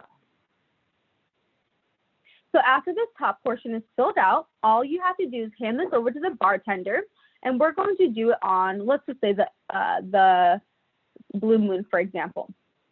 All they have to fill out as an employee is their opening inventory amount, the prepped purchase amount, right over here, and their actual ending inventory. Now, please note, as a manager, when you do this, when they hand this over to you, you will have to go to your POS system, or you can even do it in Restaurant Systems Pro if you are integrated, but you have to double check what you've actually sold. Then you can go ahead and write down what you've actually sold right over here. After that, it's all data entry. After it's been filled out, you have to just go back into Restaurant Systems Pro key item report and fill out the information. Any questions so far?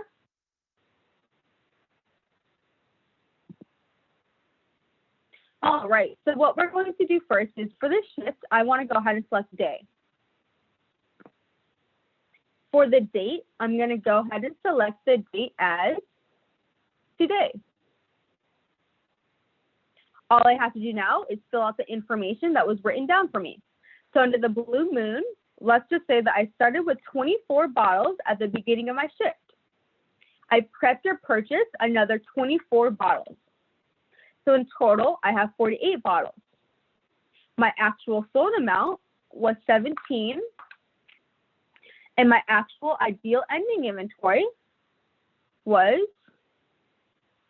23. As soon as you enter the amounts in there, it will automatically give you the math and tell you what you're over by. You can see I'm over by 8 bottles, and that's $17.93. Now I can go ahead and click on the save icon, go up to that bartender and ask them, or ask multiple bartenders, what was going on with the Blue Moon. Did we miscount inventory, give them that benefit of the doubt? You know, it could be a couple different reasons. Now, typically from my experience with this report, after a week or so, when employees know that you're watching it, honestly, typically half the time it tends to go away. All right. Oh, I'm going to refresh the page. Let me see if you guys can see it now.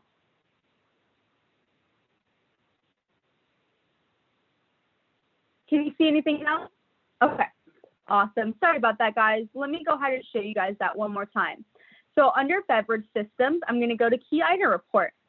From there, I'm going to click on create new report. Again, before you type out anything, you're going to go ahead and click on blank PDF. You're going to print off the PDF, and you're going to have your bartenders answer the opening inventory, prep your purchase amount during their shift, and how much they actually had on ending inventory. As a manager, it's up to you to grab the actual sold amount. And after those 4 columns have been filled out, all you have to do is go back into the key item report in RSP. You can go ahead and select the shift as AM, PM, or day. For this example, I'm going to select day. My date is going to be, I'm just going to go ahead and select the 15th since I've already done one for the 16th, which is today. And then all I have to do is find the item, here it is, and enter what I wrote down. So I started with 24 bottles.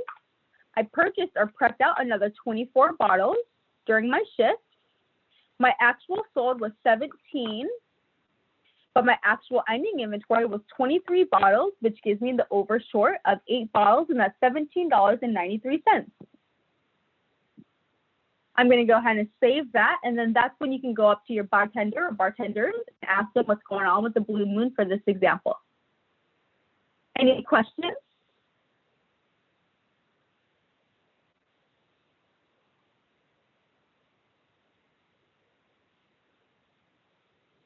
No problem. So I'm going to go ahead and go back into the food systems, and now I'm going to show you guys the prep sheet.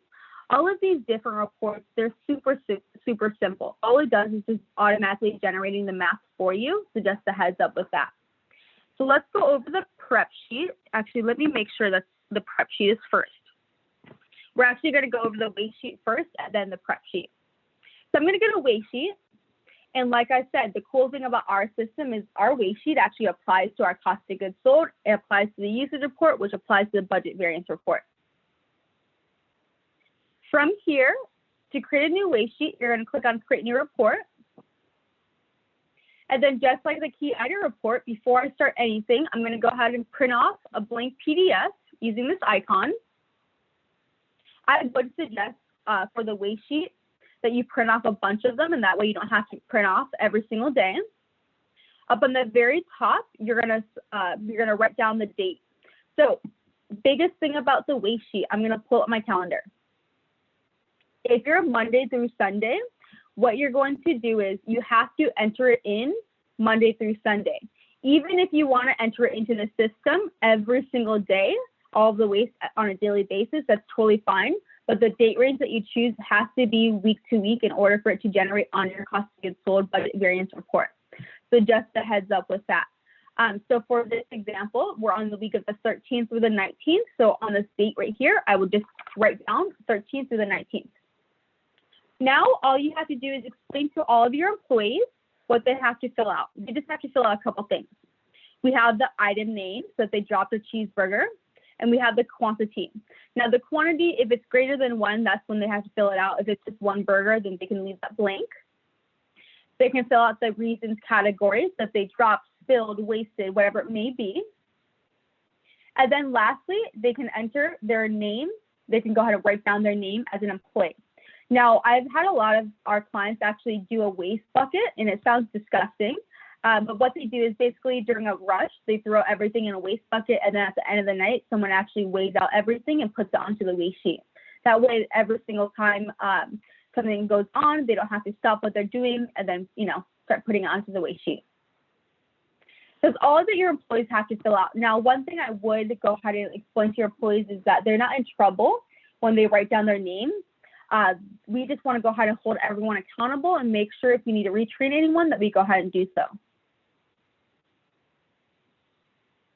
So once your weigh sheet is filled out, all you have to do is enter it into the system. Again, under food systems, you're going to go to weigh sheet, and then you're going to click on create new report. from here, up on the very top, since we're Monday through Sunday, I'm going to select the 13th through the 12th. And again, even if you're going to be doing this on a daily basis, entering into the system on a daily basis, your week date range has to be by the week. So it looks like there's already an existing report for this. It will automatically tell you. If there is an existing report, you just go back to this waste sheet, look for it.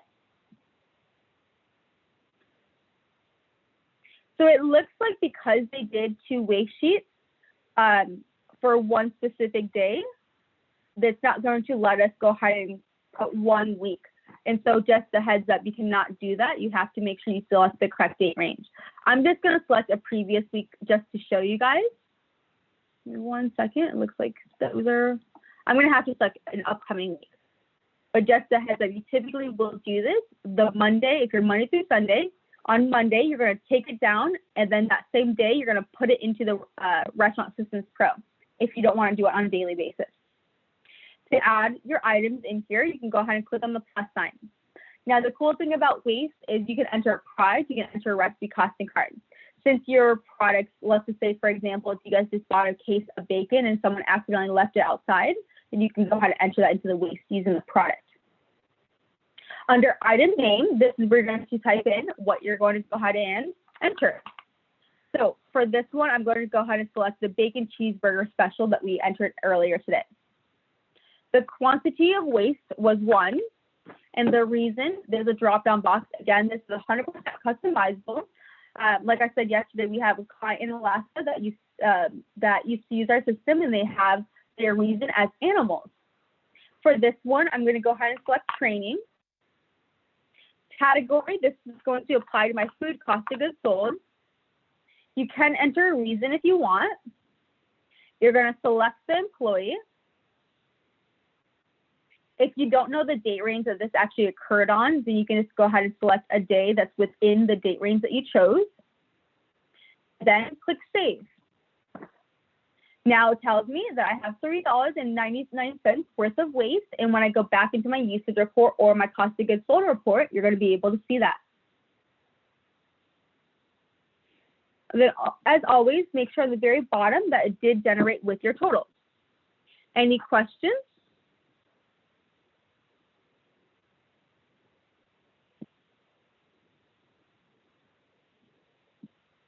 All right, and then just so I can show you guys, I'm going to go ahead and pull up the BVR report for the upcoming week.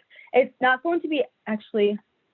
So let me see if I can pull one for this current week. So this current week is not accurate either, just because we don't have 19th inventory, but you can see there is waste in the system, and it generates right over here on the very right-hand side, and it's $2.17 worth of waste.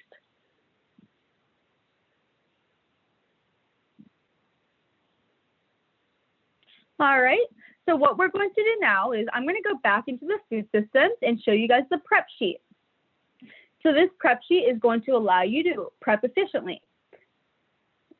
So what I'm going to do is I'm going to go ahead and explain to you guys how to set up the prep sheet first, and then I'll show you guys how to actually utilize it. Give me 1 moment. I'm going to need to add a product into the prep sheet.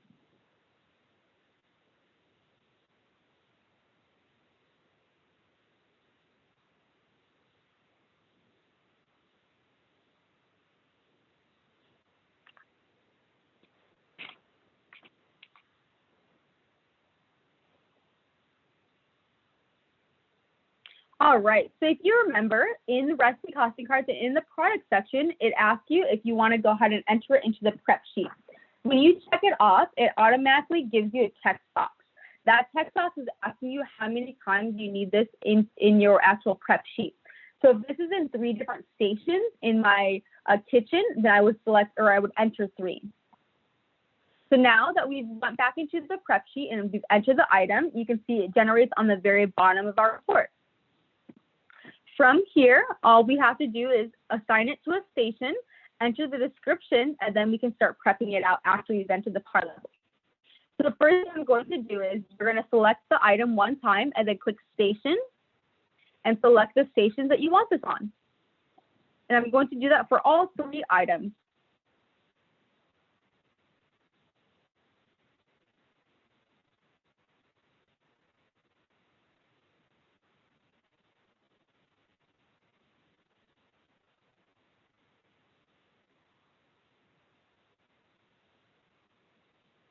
After you doing family meals for the week due to excuses, what would be the best way to log that?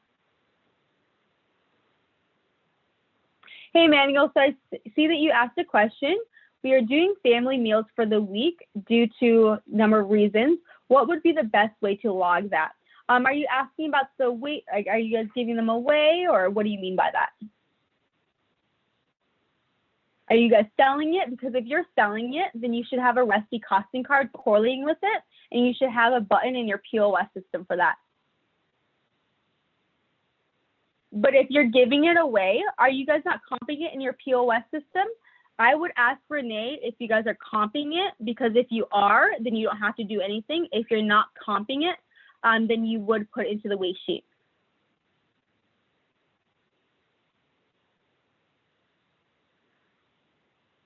Perfect, okay. Yeah, I'm pretty sure you guys are comping it, unless you guys have changed the procedure since then.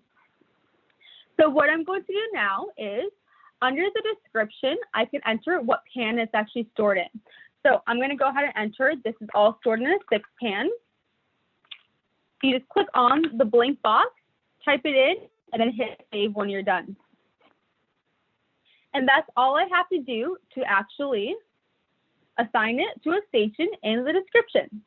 Now, the last thing I need to do for each item is enter my par level. And this par level does stick, so you don't need to redo it every single week. So I'm going to go down each day of the week and enter my par level.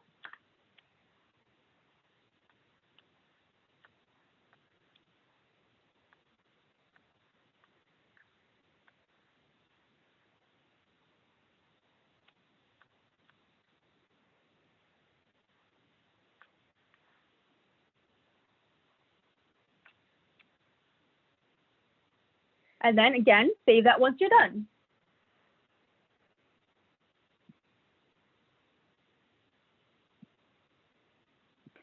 So now that we have everything filled out, all that's left to do is, what you're going to do is you're going to go ahead and export this. You can export by station, export the required items, or you can export items. I'm going to go ahead and just export items and show you guys the next step.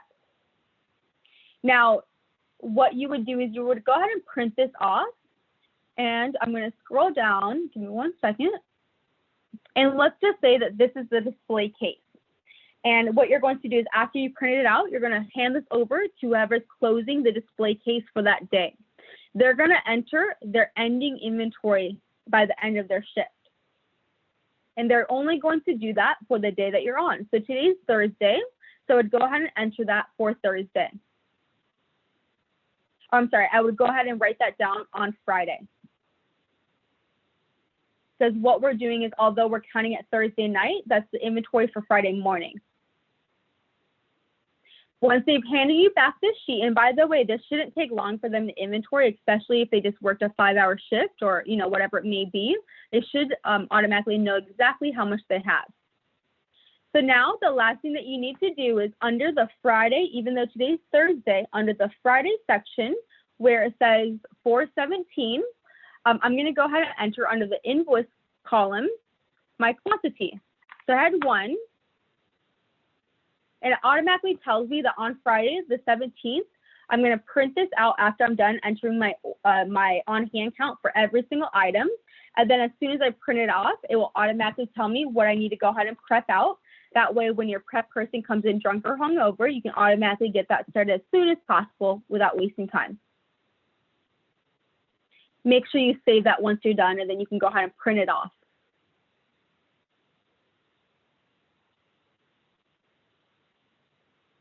Also, a couple other things. You can, up on the very top, you can sort by day if you want, if it's easier for you to view that way. Typically, it is easier to view this way. You have the item name search bar. You can search for a Resty casting card, or you can search for that product itself. And then on the bottom grid, you have, again, the delete icon, a save icon. You can view the selected row. You can assign it to a station. You can sort by station or sort by default. And that's completely up to you. Any questions?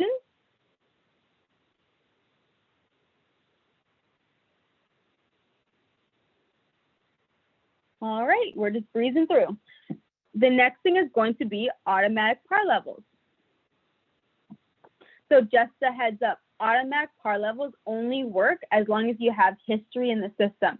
I'd say 3 to 6 months worth of history. I have done it for someone in the past that only had 2 months worth of history in the system, and it did work, but just a heads up, we will like a bigger date range, and that way we have the most accurate average as possible. So what we're going to do is, when you click on automatic par levels, it automatically generates with this screen. From here, we have the beginning actual sales, and we have the ending actual sales. So what you want to do is you want to select 3 to 6 months under the actual sales.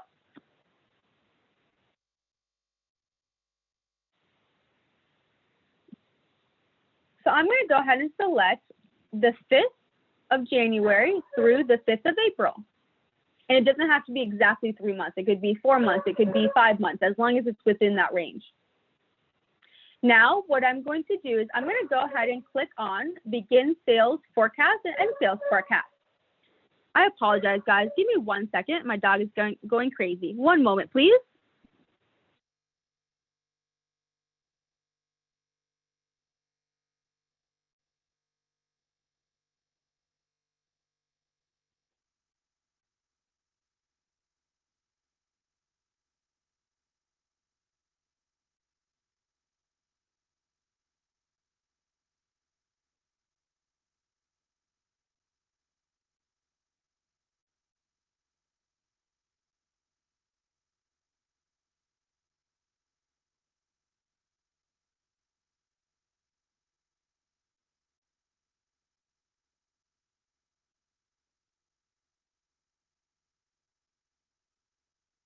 Sorry about that, guys. All right, so the beginning sales forecast and the end sales forecast. Your automatic par level, we're going to do this by week. So for the beginning sales forecast, I'm going to go ahead and select the week that we're currently on, the 13th through the 19th. From here, all I have to do now is on the category drop-down box, I'm going to go ahead and select the cost of goods sold category I want to apply automatic par levels to. So you do have to do this by category. And for this specific one, it's going to be food. Now there's a vendor drop-down box, and you're able to select the vendor.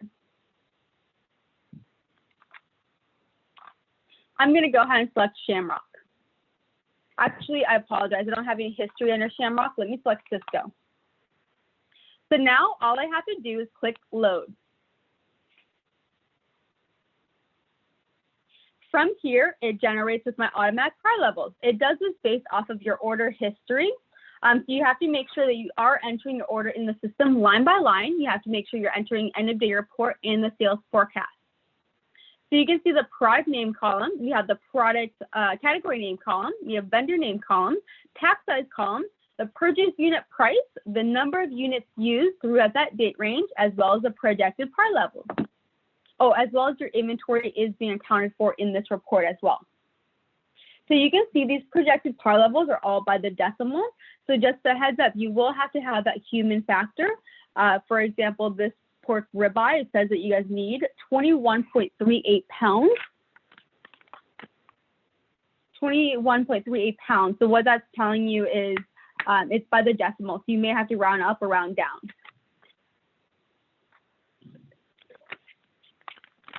Now, all we have to do is after you've double checked if this is a projected par level that you want to go ahead and utilize, you're going to click on Update Par Level.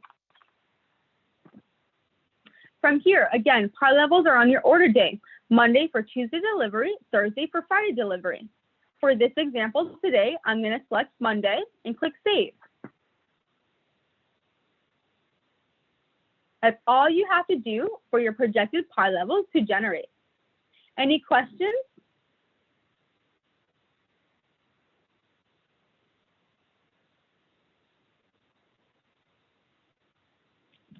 All right, go ahead, whenever you're ready.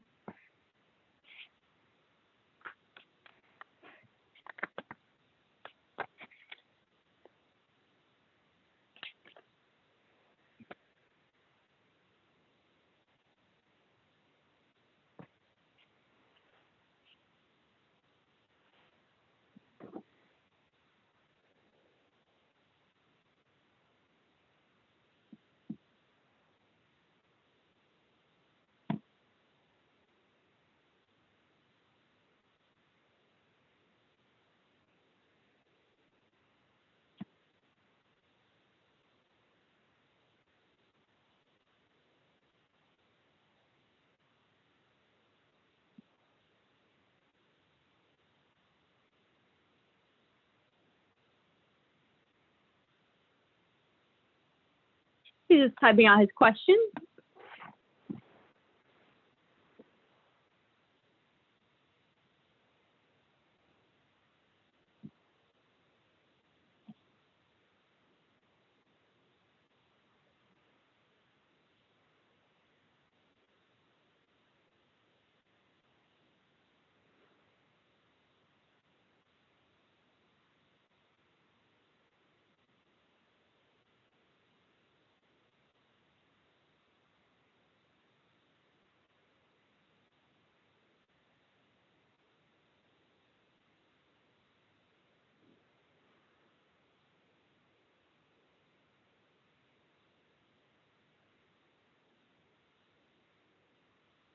All right, so this question is, so products like canola oil that don't show up in the usage report, but just add the order history, will it give us the par level?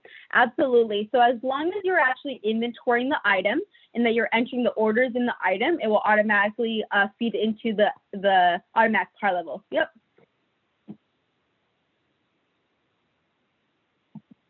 Now, if you guys aren't at that step yet, just a heads up, you just won't be able to utilize that until you are. But like I said, I was able to work around someone else that they just got a brand new menu 2 months ago. And that's the reason why we were trying to do automatic par levels and get that going. So just a heads up, but we will, when you do it on a less time frame than 3 to 6 months, what I highly suggest, you can still do it. But you just have to make sure one more time that it is accurate and that's how much you guys want to purchase. So that's going to be the last of the food, beverage, and retail systems. Does anyone have any other questions? It does not have to be regarding what we went over. It could also be regarding anything that we went over yesterday.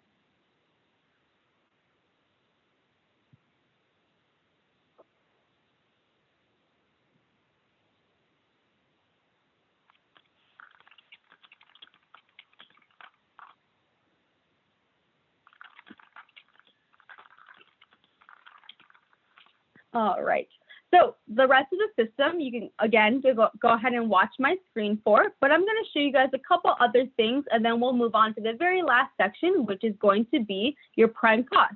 Everything that we've entered in the system in the last 2 days is to be able to get that prime cost report on a weekly basis. So under resources, this is only accessible to managers and site admins. You're going to be able to see all of these different handbooks. We're able to see manuals, harassment forms, Hire Smart, whatever it may be. Even if you guys are looking for a specific checklist, we actually do have a bunch of checklists in the system. So I opened up operation forms and you can see here are all of the manager checklists. We have comp sheet, we have checklist template, all of that good stuff. All right, so that's what the resources is. Now, I will say a lot of the time people have issues looking for it or looking for whatever specifically they're looking for. So if you do, don't ever waste hours trying to find it. If you just ask us, most of the time I'm able to easily find it or know exactly where it is. And if I don't, I'll ask someone else that may. All right. So now what I'm going to do is I'm going to go ahead and move on to the next section, but just know that is there for you to utilize. We're going to move on to training systems. So training systems is a little bit different from checklists, but it's completely up to you on which one that you want to utilize. If it's going to be, it really just depends on what it is. So let's just say, for example, training lesson. The easiest way I can explain this is if you took your food handler's card online, and online, the way I did it was I went ahead and watched the video, I read a manual, and then I answered some questions after that. Same exact concept, but it's whatever you want your training lesson to be about. So you can see we have everything from how to make a bacon cheeseburger to server training to bookkeeper assessment. We have making bread in here, bartender training manuals, day 3, day 4, whatever it may be. All right, so I'm going to go ahead and show you an existing one. I'm not going to go too far in depth with this one because I like to call this further advanced RSP. And that just means that you'll typically won't get to this part unless you have already completed inventory, orders, recipe costing cards, all of that good stuff. Oh, also, I forgot to mention, guys, that Shelfie sheet inventory. if you need help with that, you can always send the shelter sheet after it's been filled out to your coach, and we'll go ahead and make those adjustments for you. So I'm going to go ahead and double click on the Making Bread recipe training card, and I'm going to show you guys a couple of different things. So this is a training lesson that's called Making Bread, and it's a tutorial on making pizza dough. Here we have the list page details of lessons. I'm going to go ahead and just double click on the existing lessons to show you, but what you can do is whatever you'd like. So you just saw the resources. I can literally copy and paste those resources because we do have questions and answers in the resource section as well. And I'm able to copy and paste that entire manual in here if I really wanted to, and then have them go ahead and read it and answer this question. For this specific one, it tells me that Fred and Katrina were the ones that created this. The header is called tutorial, and that's spelled wrong, tutorial on making pizza dough. And then here, it gives you a bunch of different options that you can go ahead and utilize. You can change the format of it. You can import a YouTube video. You can import a file, whatever it may be in here. For this specific one, all it is a video of Fred making bread.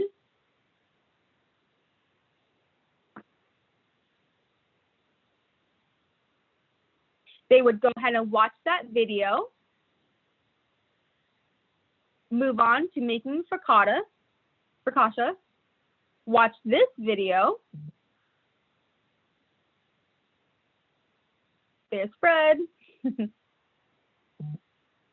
And then once they're done watching the video, that's when they can go ahead and answer the question. On the very bottom of this, you have the list questions in the lesson. So it's easy questions, true or false, single response, single select. So you can make a container of the yeast mixture ahead of time. So can you or can you not? Now, here's the thing though. This specific one has a free response. When you have a free response in your actual lesson, that means it's not going to automatically grade it for you. You're going to have to manually go in here and grade it yourself. Just a heads up. Because you're not selecting a specific, like for this one, how long do you need the bread or the dough? The correct answer is 15, but they have to select it. Because this one's free response, you will have to manually go in here and do it yourself. All right, the last thing is going to be assign to employee. So when you assign to employee, you click on the add icon. From there, you're able to select the employee, but here's the thing, you have to select a date range. So for example, if this is going to be for the week, I can go ahead and do that. I can select it. Now, the one thing about that is as soon as the 19th hits, and it's the 20th, they aren't going to be able to answer this, even if they just didn't have the time, whatever it may be. The only thing that you can do to reassign it to them is you have to delete the sign under the action column and then reassign them by clicking on the plus sign again. So just a heads up. You can see for this particular one, Gino Sclafani went ahead and completed this. He completed on 8/6/2019, and if I click on the little eyeball icon, I can see what he got wrong and what his answers were.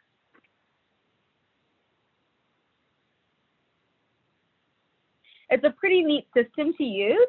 One of my first job was actually at Panera, and at Panera, we would go ahead and switch rotate our menus every quarter. And so what they would have us do is exactly this. As soon as we got a new menu item, we would go ahead and read the manual, watch the video, answer the questions. If we got it wrong, we would have to retake it. Any questions on the training lessons?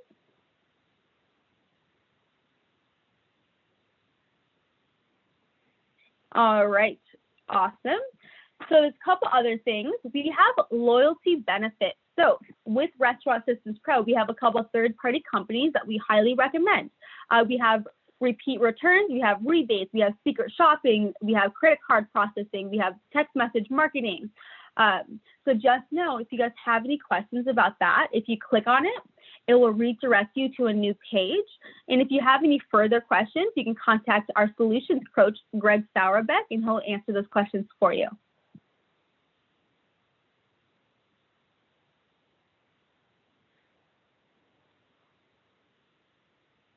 Yeah, so those loyalty benefits, they're not partners with us. We just truly believe in their companies. All right, now the next thing is going to be RSP Analytics. Now RSP Analytics, you can see I see 4 sections. Site admins can only see this, and just a heads up, I see 4 sections, but you will only see 2. So the 2 sections that you're going to see are the summary, as well as the details. So what this is to help you hold your team accountable. For example, the other day I had someone tell me that they spent 3 hours getting recipe costing cards in. And so I checked the system, just curious as to how many recipe costing cards they were able to get done at that time, because I completely understand recipe costing cards do take time. But we had figured out by just utilizing the summary and the details page that they got 1 recipe done in 3 hours. So what were they doing that entire time? All right. So again, another reason why you should not share your username and password.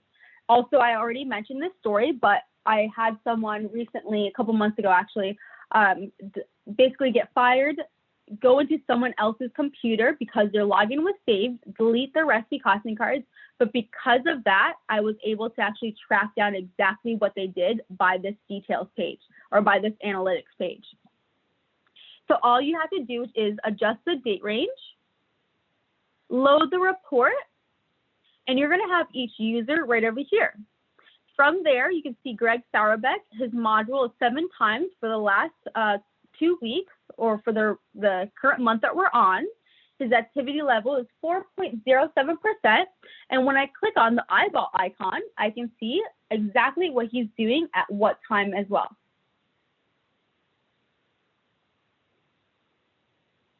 Also, 100% of what he does is in the food systems, and it indicates to me right over here.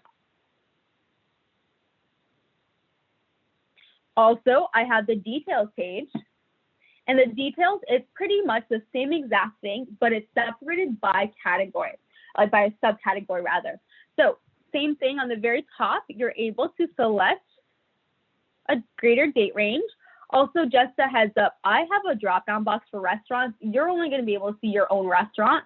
And then all users, you're only going to be able to see your employees in here. So just a heads up. But what this is by section or by subcategory. So within daily paperwork, for example, we have end of day report, invoice log, manager log, whatever it may be. And you can see when I open up the invoice log, for example, I can see that Laura and Greg Sauerbeck have been in here within this last month. When I click on the eyeball icon, same thing, it tells me exactly the time and the day that this occurred on. Now, the one thing about this is it just says invoice log. In the summary page, it told me, if they updated an order or whatever it may have been. But on this page, it just tells me more of a generalized message of they were in the invoice log, but they didn't specify what they did exactly. So I just toggled through both of them to be able to figure out exactly what they were doing. Also, when you open up each section, it's going to tell you which module is used the most. You can see for this particular example, it looks like actually a lot of them are the exact same. User docs, employee logs, labor allotment, and the schedule, they're all 15%. The rest of them are 10%. But when we go into the food systems, that may be a little bit different. Yep, you can see that 21.71% of what's being utilized is going to be towards recipe costing cards as well as products. Lastly, on the very top, it tells you the budget variance status.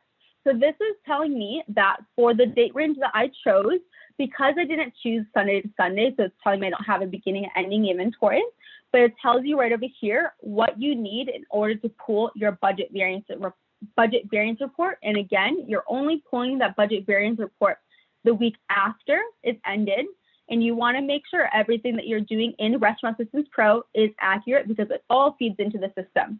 A majority of it does. So that's the RSP Analytics. And then the last thing is going to be credit card processing. So we have credit card processing, and this is from City POS. They are an awesome company that we have been delighted to work with. So if you have any questions about that, feel free to go ahead and contact Tom Hoover, or you can contact us. Right over here, you're even able to enter or upload your merchant fee statement here. So it's a very easy process. It automatically emails him, and then he'll email you back with everything else. Any questions, guys? Men and women?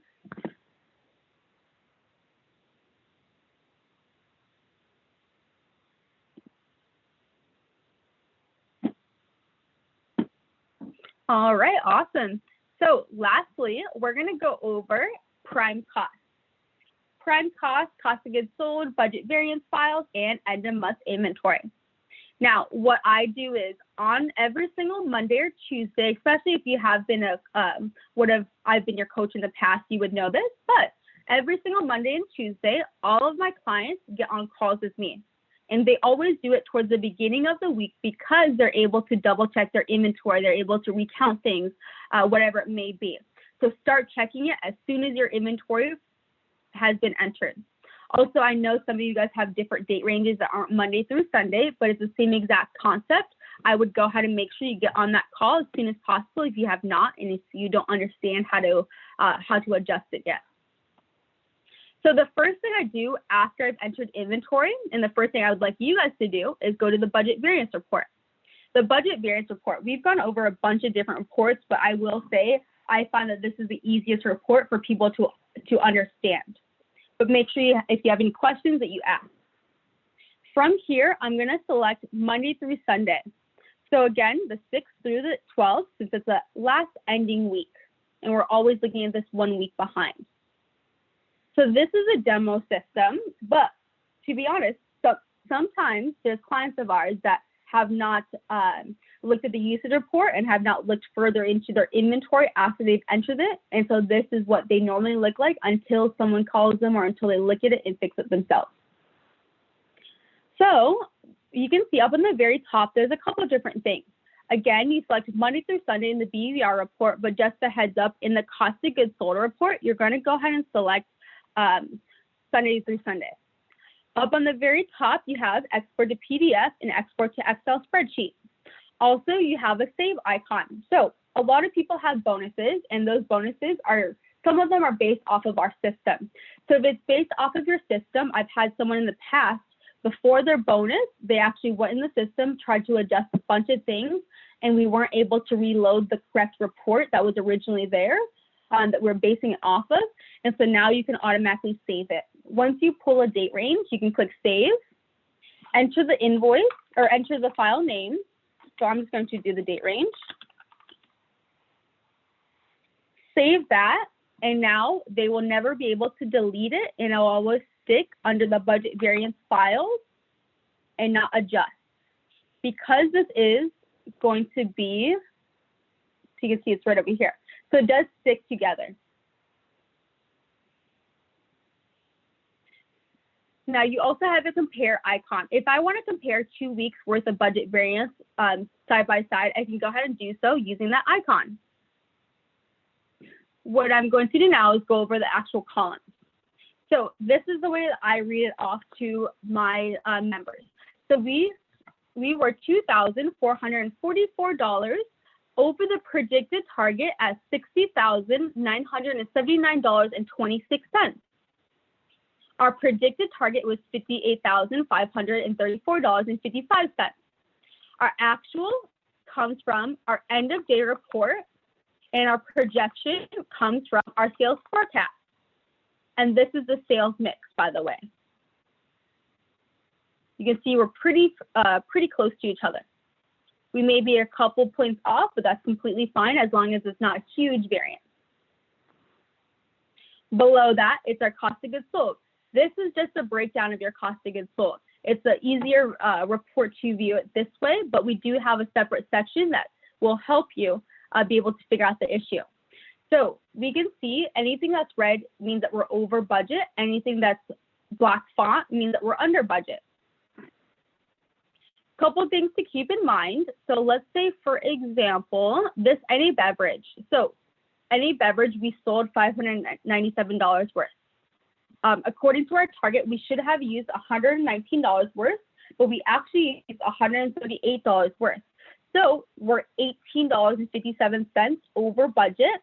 But even though the variance dollar amount is low, you can see that the variance percentage is high. I would not focus too much time on that more so focus my time on the food. I would make sure my bottled beer is accurate and that I'm not missing any invoices, as well as my draft beer. Now, when I see a cost of goods sold category, it automatically indicates to me there could be a couple of different things, but most of the time you probably are missing an order in your system. And if you are, that is going to throw out your cost of goods sold. If there was any waste, it would generate under the waste sheet. The calculation for our cost of goods sold is your beginning inventory plus your purchases minus ending inventory to give you this actual column. And let me know if you guys have any questions. So total cost of goods sold, $822.74 over budget. Right now, our payroll was $143.60 over budget. And you can see we were $6,000 over budget for line cooks. We were also $6,000 under budget for servers. And then lastly, actually, let me rewind. So payroll expenses. Let me go ahead and open up the labor allotment because I know the labor allotment date ranges are very confusing. If you ever see zeros under the actuals for payroll, that means that you're missing a labor allotment. It could actually be two things. You're missing a labor allotment or your sales forecasts aren't in. Most of the time you are missing the labor allotment. Or it could actually be that you entered the labor allotment, but you did not calculate it. So the reason why I brought this up is because right now we're on the week of the 6th to the 12th. If I go into the labor allotment for 420 and I double click on it, you can see that these actuals match up with the actuals that you see down here. That's because it's coming from the exact same area. So like I said, your actual labor and your labor target are both coming from your budget variance report.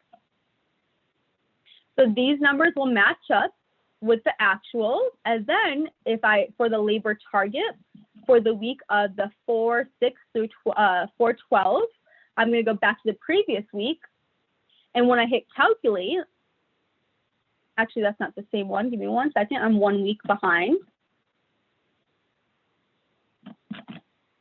Okay, sorry. I'm going to go to 4/6 labor allotment. And this target right over here, when I click calculate, is the same target that generates right over here for you. Now, for some reason, actually, give me 1 second because it actually should be the exact same. But I just noticed that there was some things that have been adjusted. So I'm going to have to further look into that since this is a demo system, just a heads up, but yours should match up. Hopefully you guys did understand those date ranges, but just know that's where they're coming from, is your labor allotment. Now, under department, this is just a breakdown of your department. We have hourly managers, front of the house, back of the house. We have catering as well as TRE support, marketing. We have salaried management, benefits, taxes, and insurance, and total payroll expenses. Two things. This is the only area where benefits, taxes, and insurance generate. You can see it's a percentage of 15% for this specific thing, this specific week. Sorry, not for this specific week, for this specific restaurant, rather.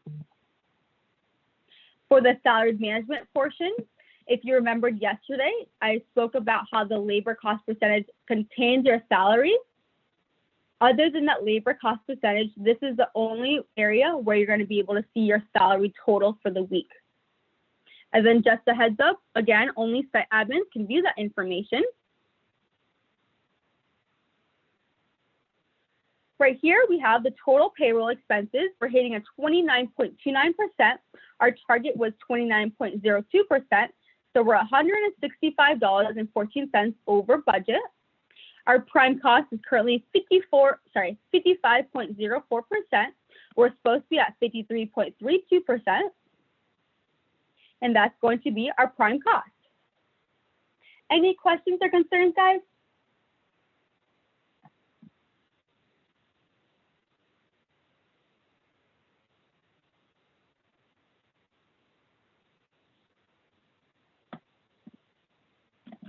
All right, guys, we have about 2 more things I'm going to go over, then we'll be done with the class. So I'd say about 15 minutes max. All right, so the next thing is going to be cost of goods sold.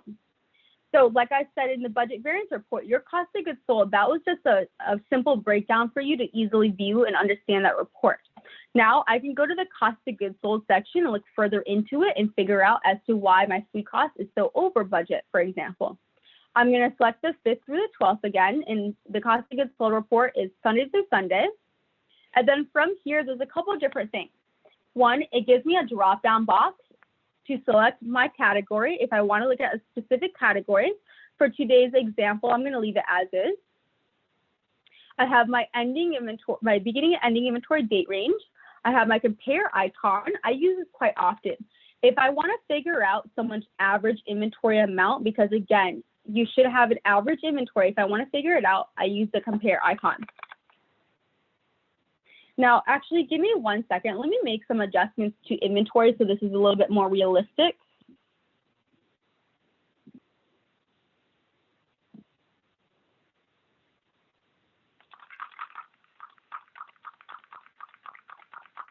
And obviously, you would not be doing this for your actual restaurant.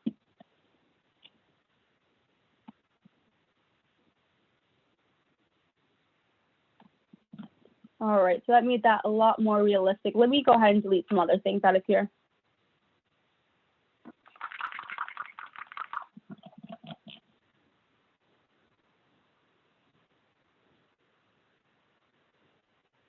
All right, I'm going to go ahead and focus on food as so this compare icon. I can click on the icon. From here, I can select 4 date ranges. So if I want to look at 2 weeks, I'm going to select the 29th through the 5th and the 5th through the 12th. Click compare. And then from there, it automatically tells me what my average inventory is. Now, sorry, I should back up. It did not automatically tell me, but I can automatically identify now by just looking at this report what my average inventory for food is. So it looks like you can see beginning inventory for the 29th, ending inventory for the 5th, again, ending inventory for the 5th right over here.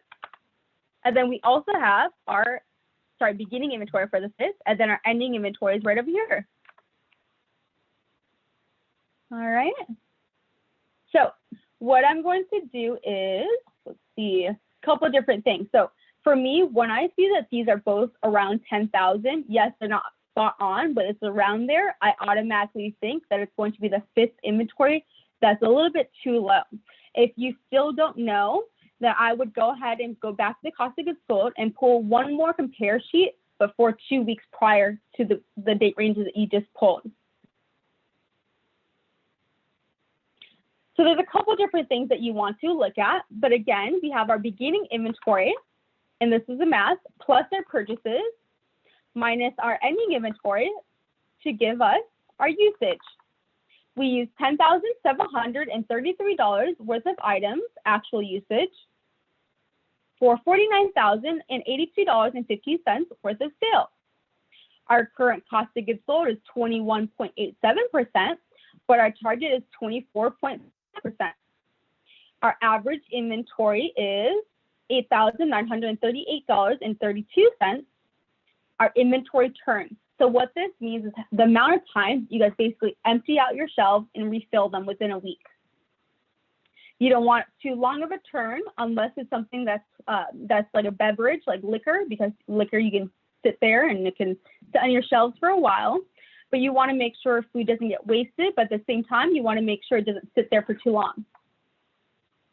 We have an inventory change. So $3,551 inventory change. That is a significant inventory change that is not normal. So just a heads up, unless you're purposely trying to decrease or increase your inventory, that should not generate. All right, so the next thing is going to be our budgeted percentage. Again, it's 24.4%, and that's coming from your budget. Our budgeted dollar amount should have been $12,000, but again, we only used $10,700. And our variance is $1,291.76 under budget.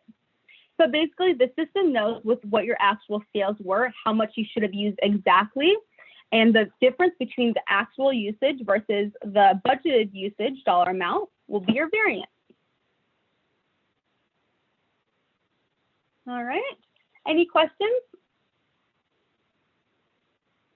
Awesome, so we have one more section, guys, and that's end of month inventory. Now your end of month inventory, this is going to be typically for accounting. No one wants to count inventory twice, a couple of days after they just counted inventory. So that being said, we are able to generate an end of month inventory for you. Just a disclaimer, this is a bulk inventory amount. So if you are not familiar with a bulk inventory amount, it's not line by line, it's just a grand total amount. So what we're going to do first is I'm going to go ahead and go to end of month inventory. On the very top, I'm going to go ahead and select March. For choose inventory date, this is the most important part. I'm going to open up my calendar and I want to show you. So the last time we took inventory in March was on the 29th or on the 5th. So both of those Sundays. Our actual ending inventory day was on the 31st. If you look at your calendar, do you guys see how the 31st is closer to the 29th? Well, because of that, I'm going to use the 29th as my choose inventory date. All right, from here, I'm going to click load.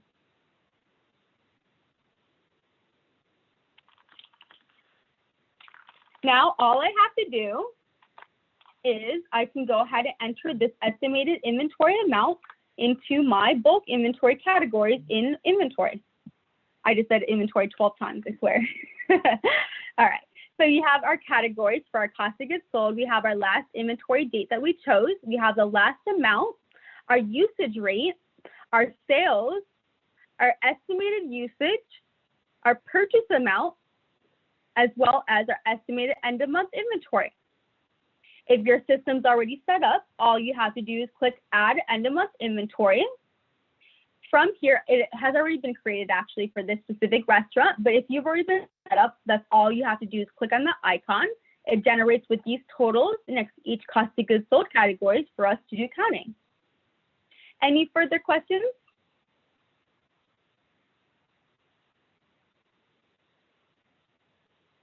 All right, everyone, I hope you have a wonderful, safe day. I really appreciate the time that you guys have spent going over everything with me. Just know on the very bottom of each page, you'll see our phone number, you'll see our email, as well as the hours of operation.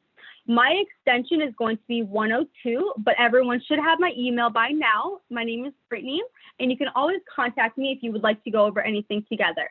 I hope you guys have a wonderful, safe day, and I look forward to talking to you guys soon. Bye. Oh, by the way, I'll still be here. If you guys have any questions, feel free to type in some questions. Thanks, guys.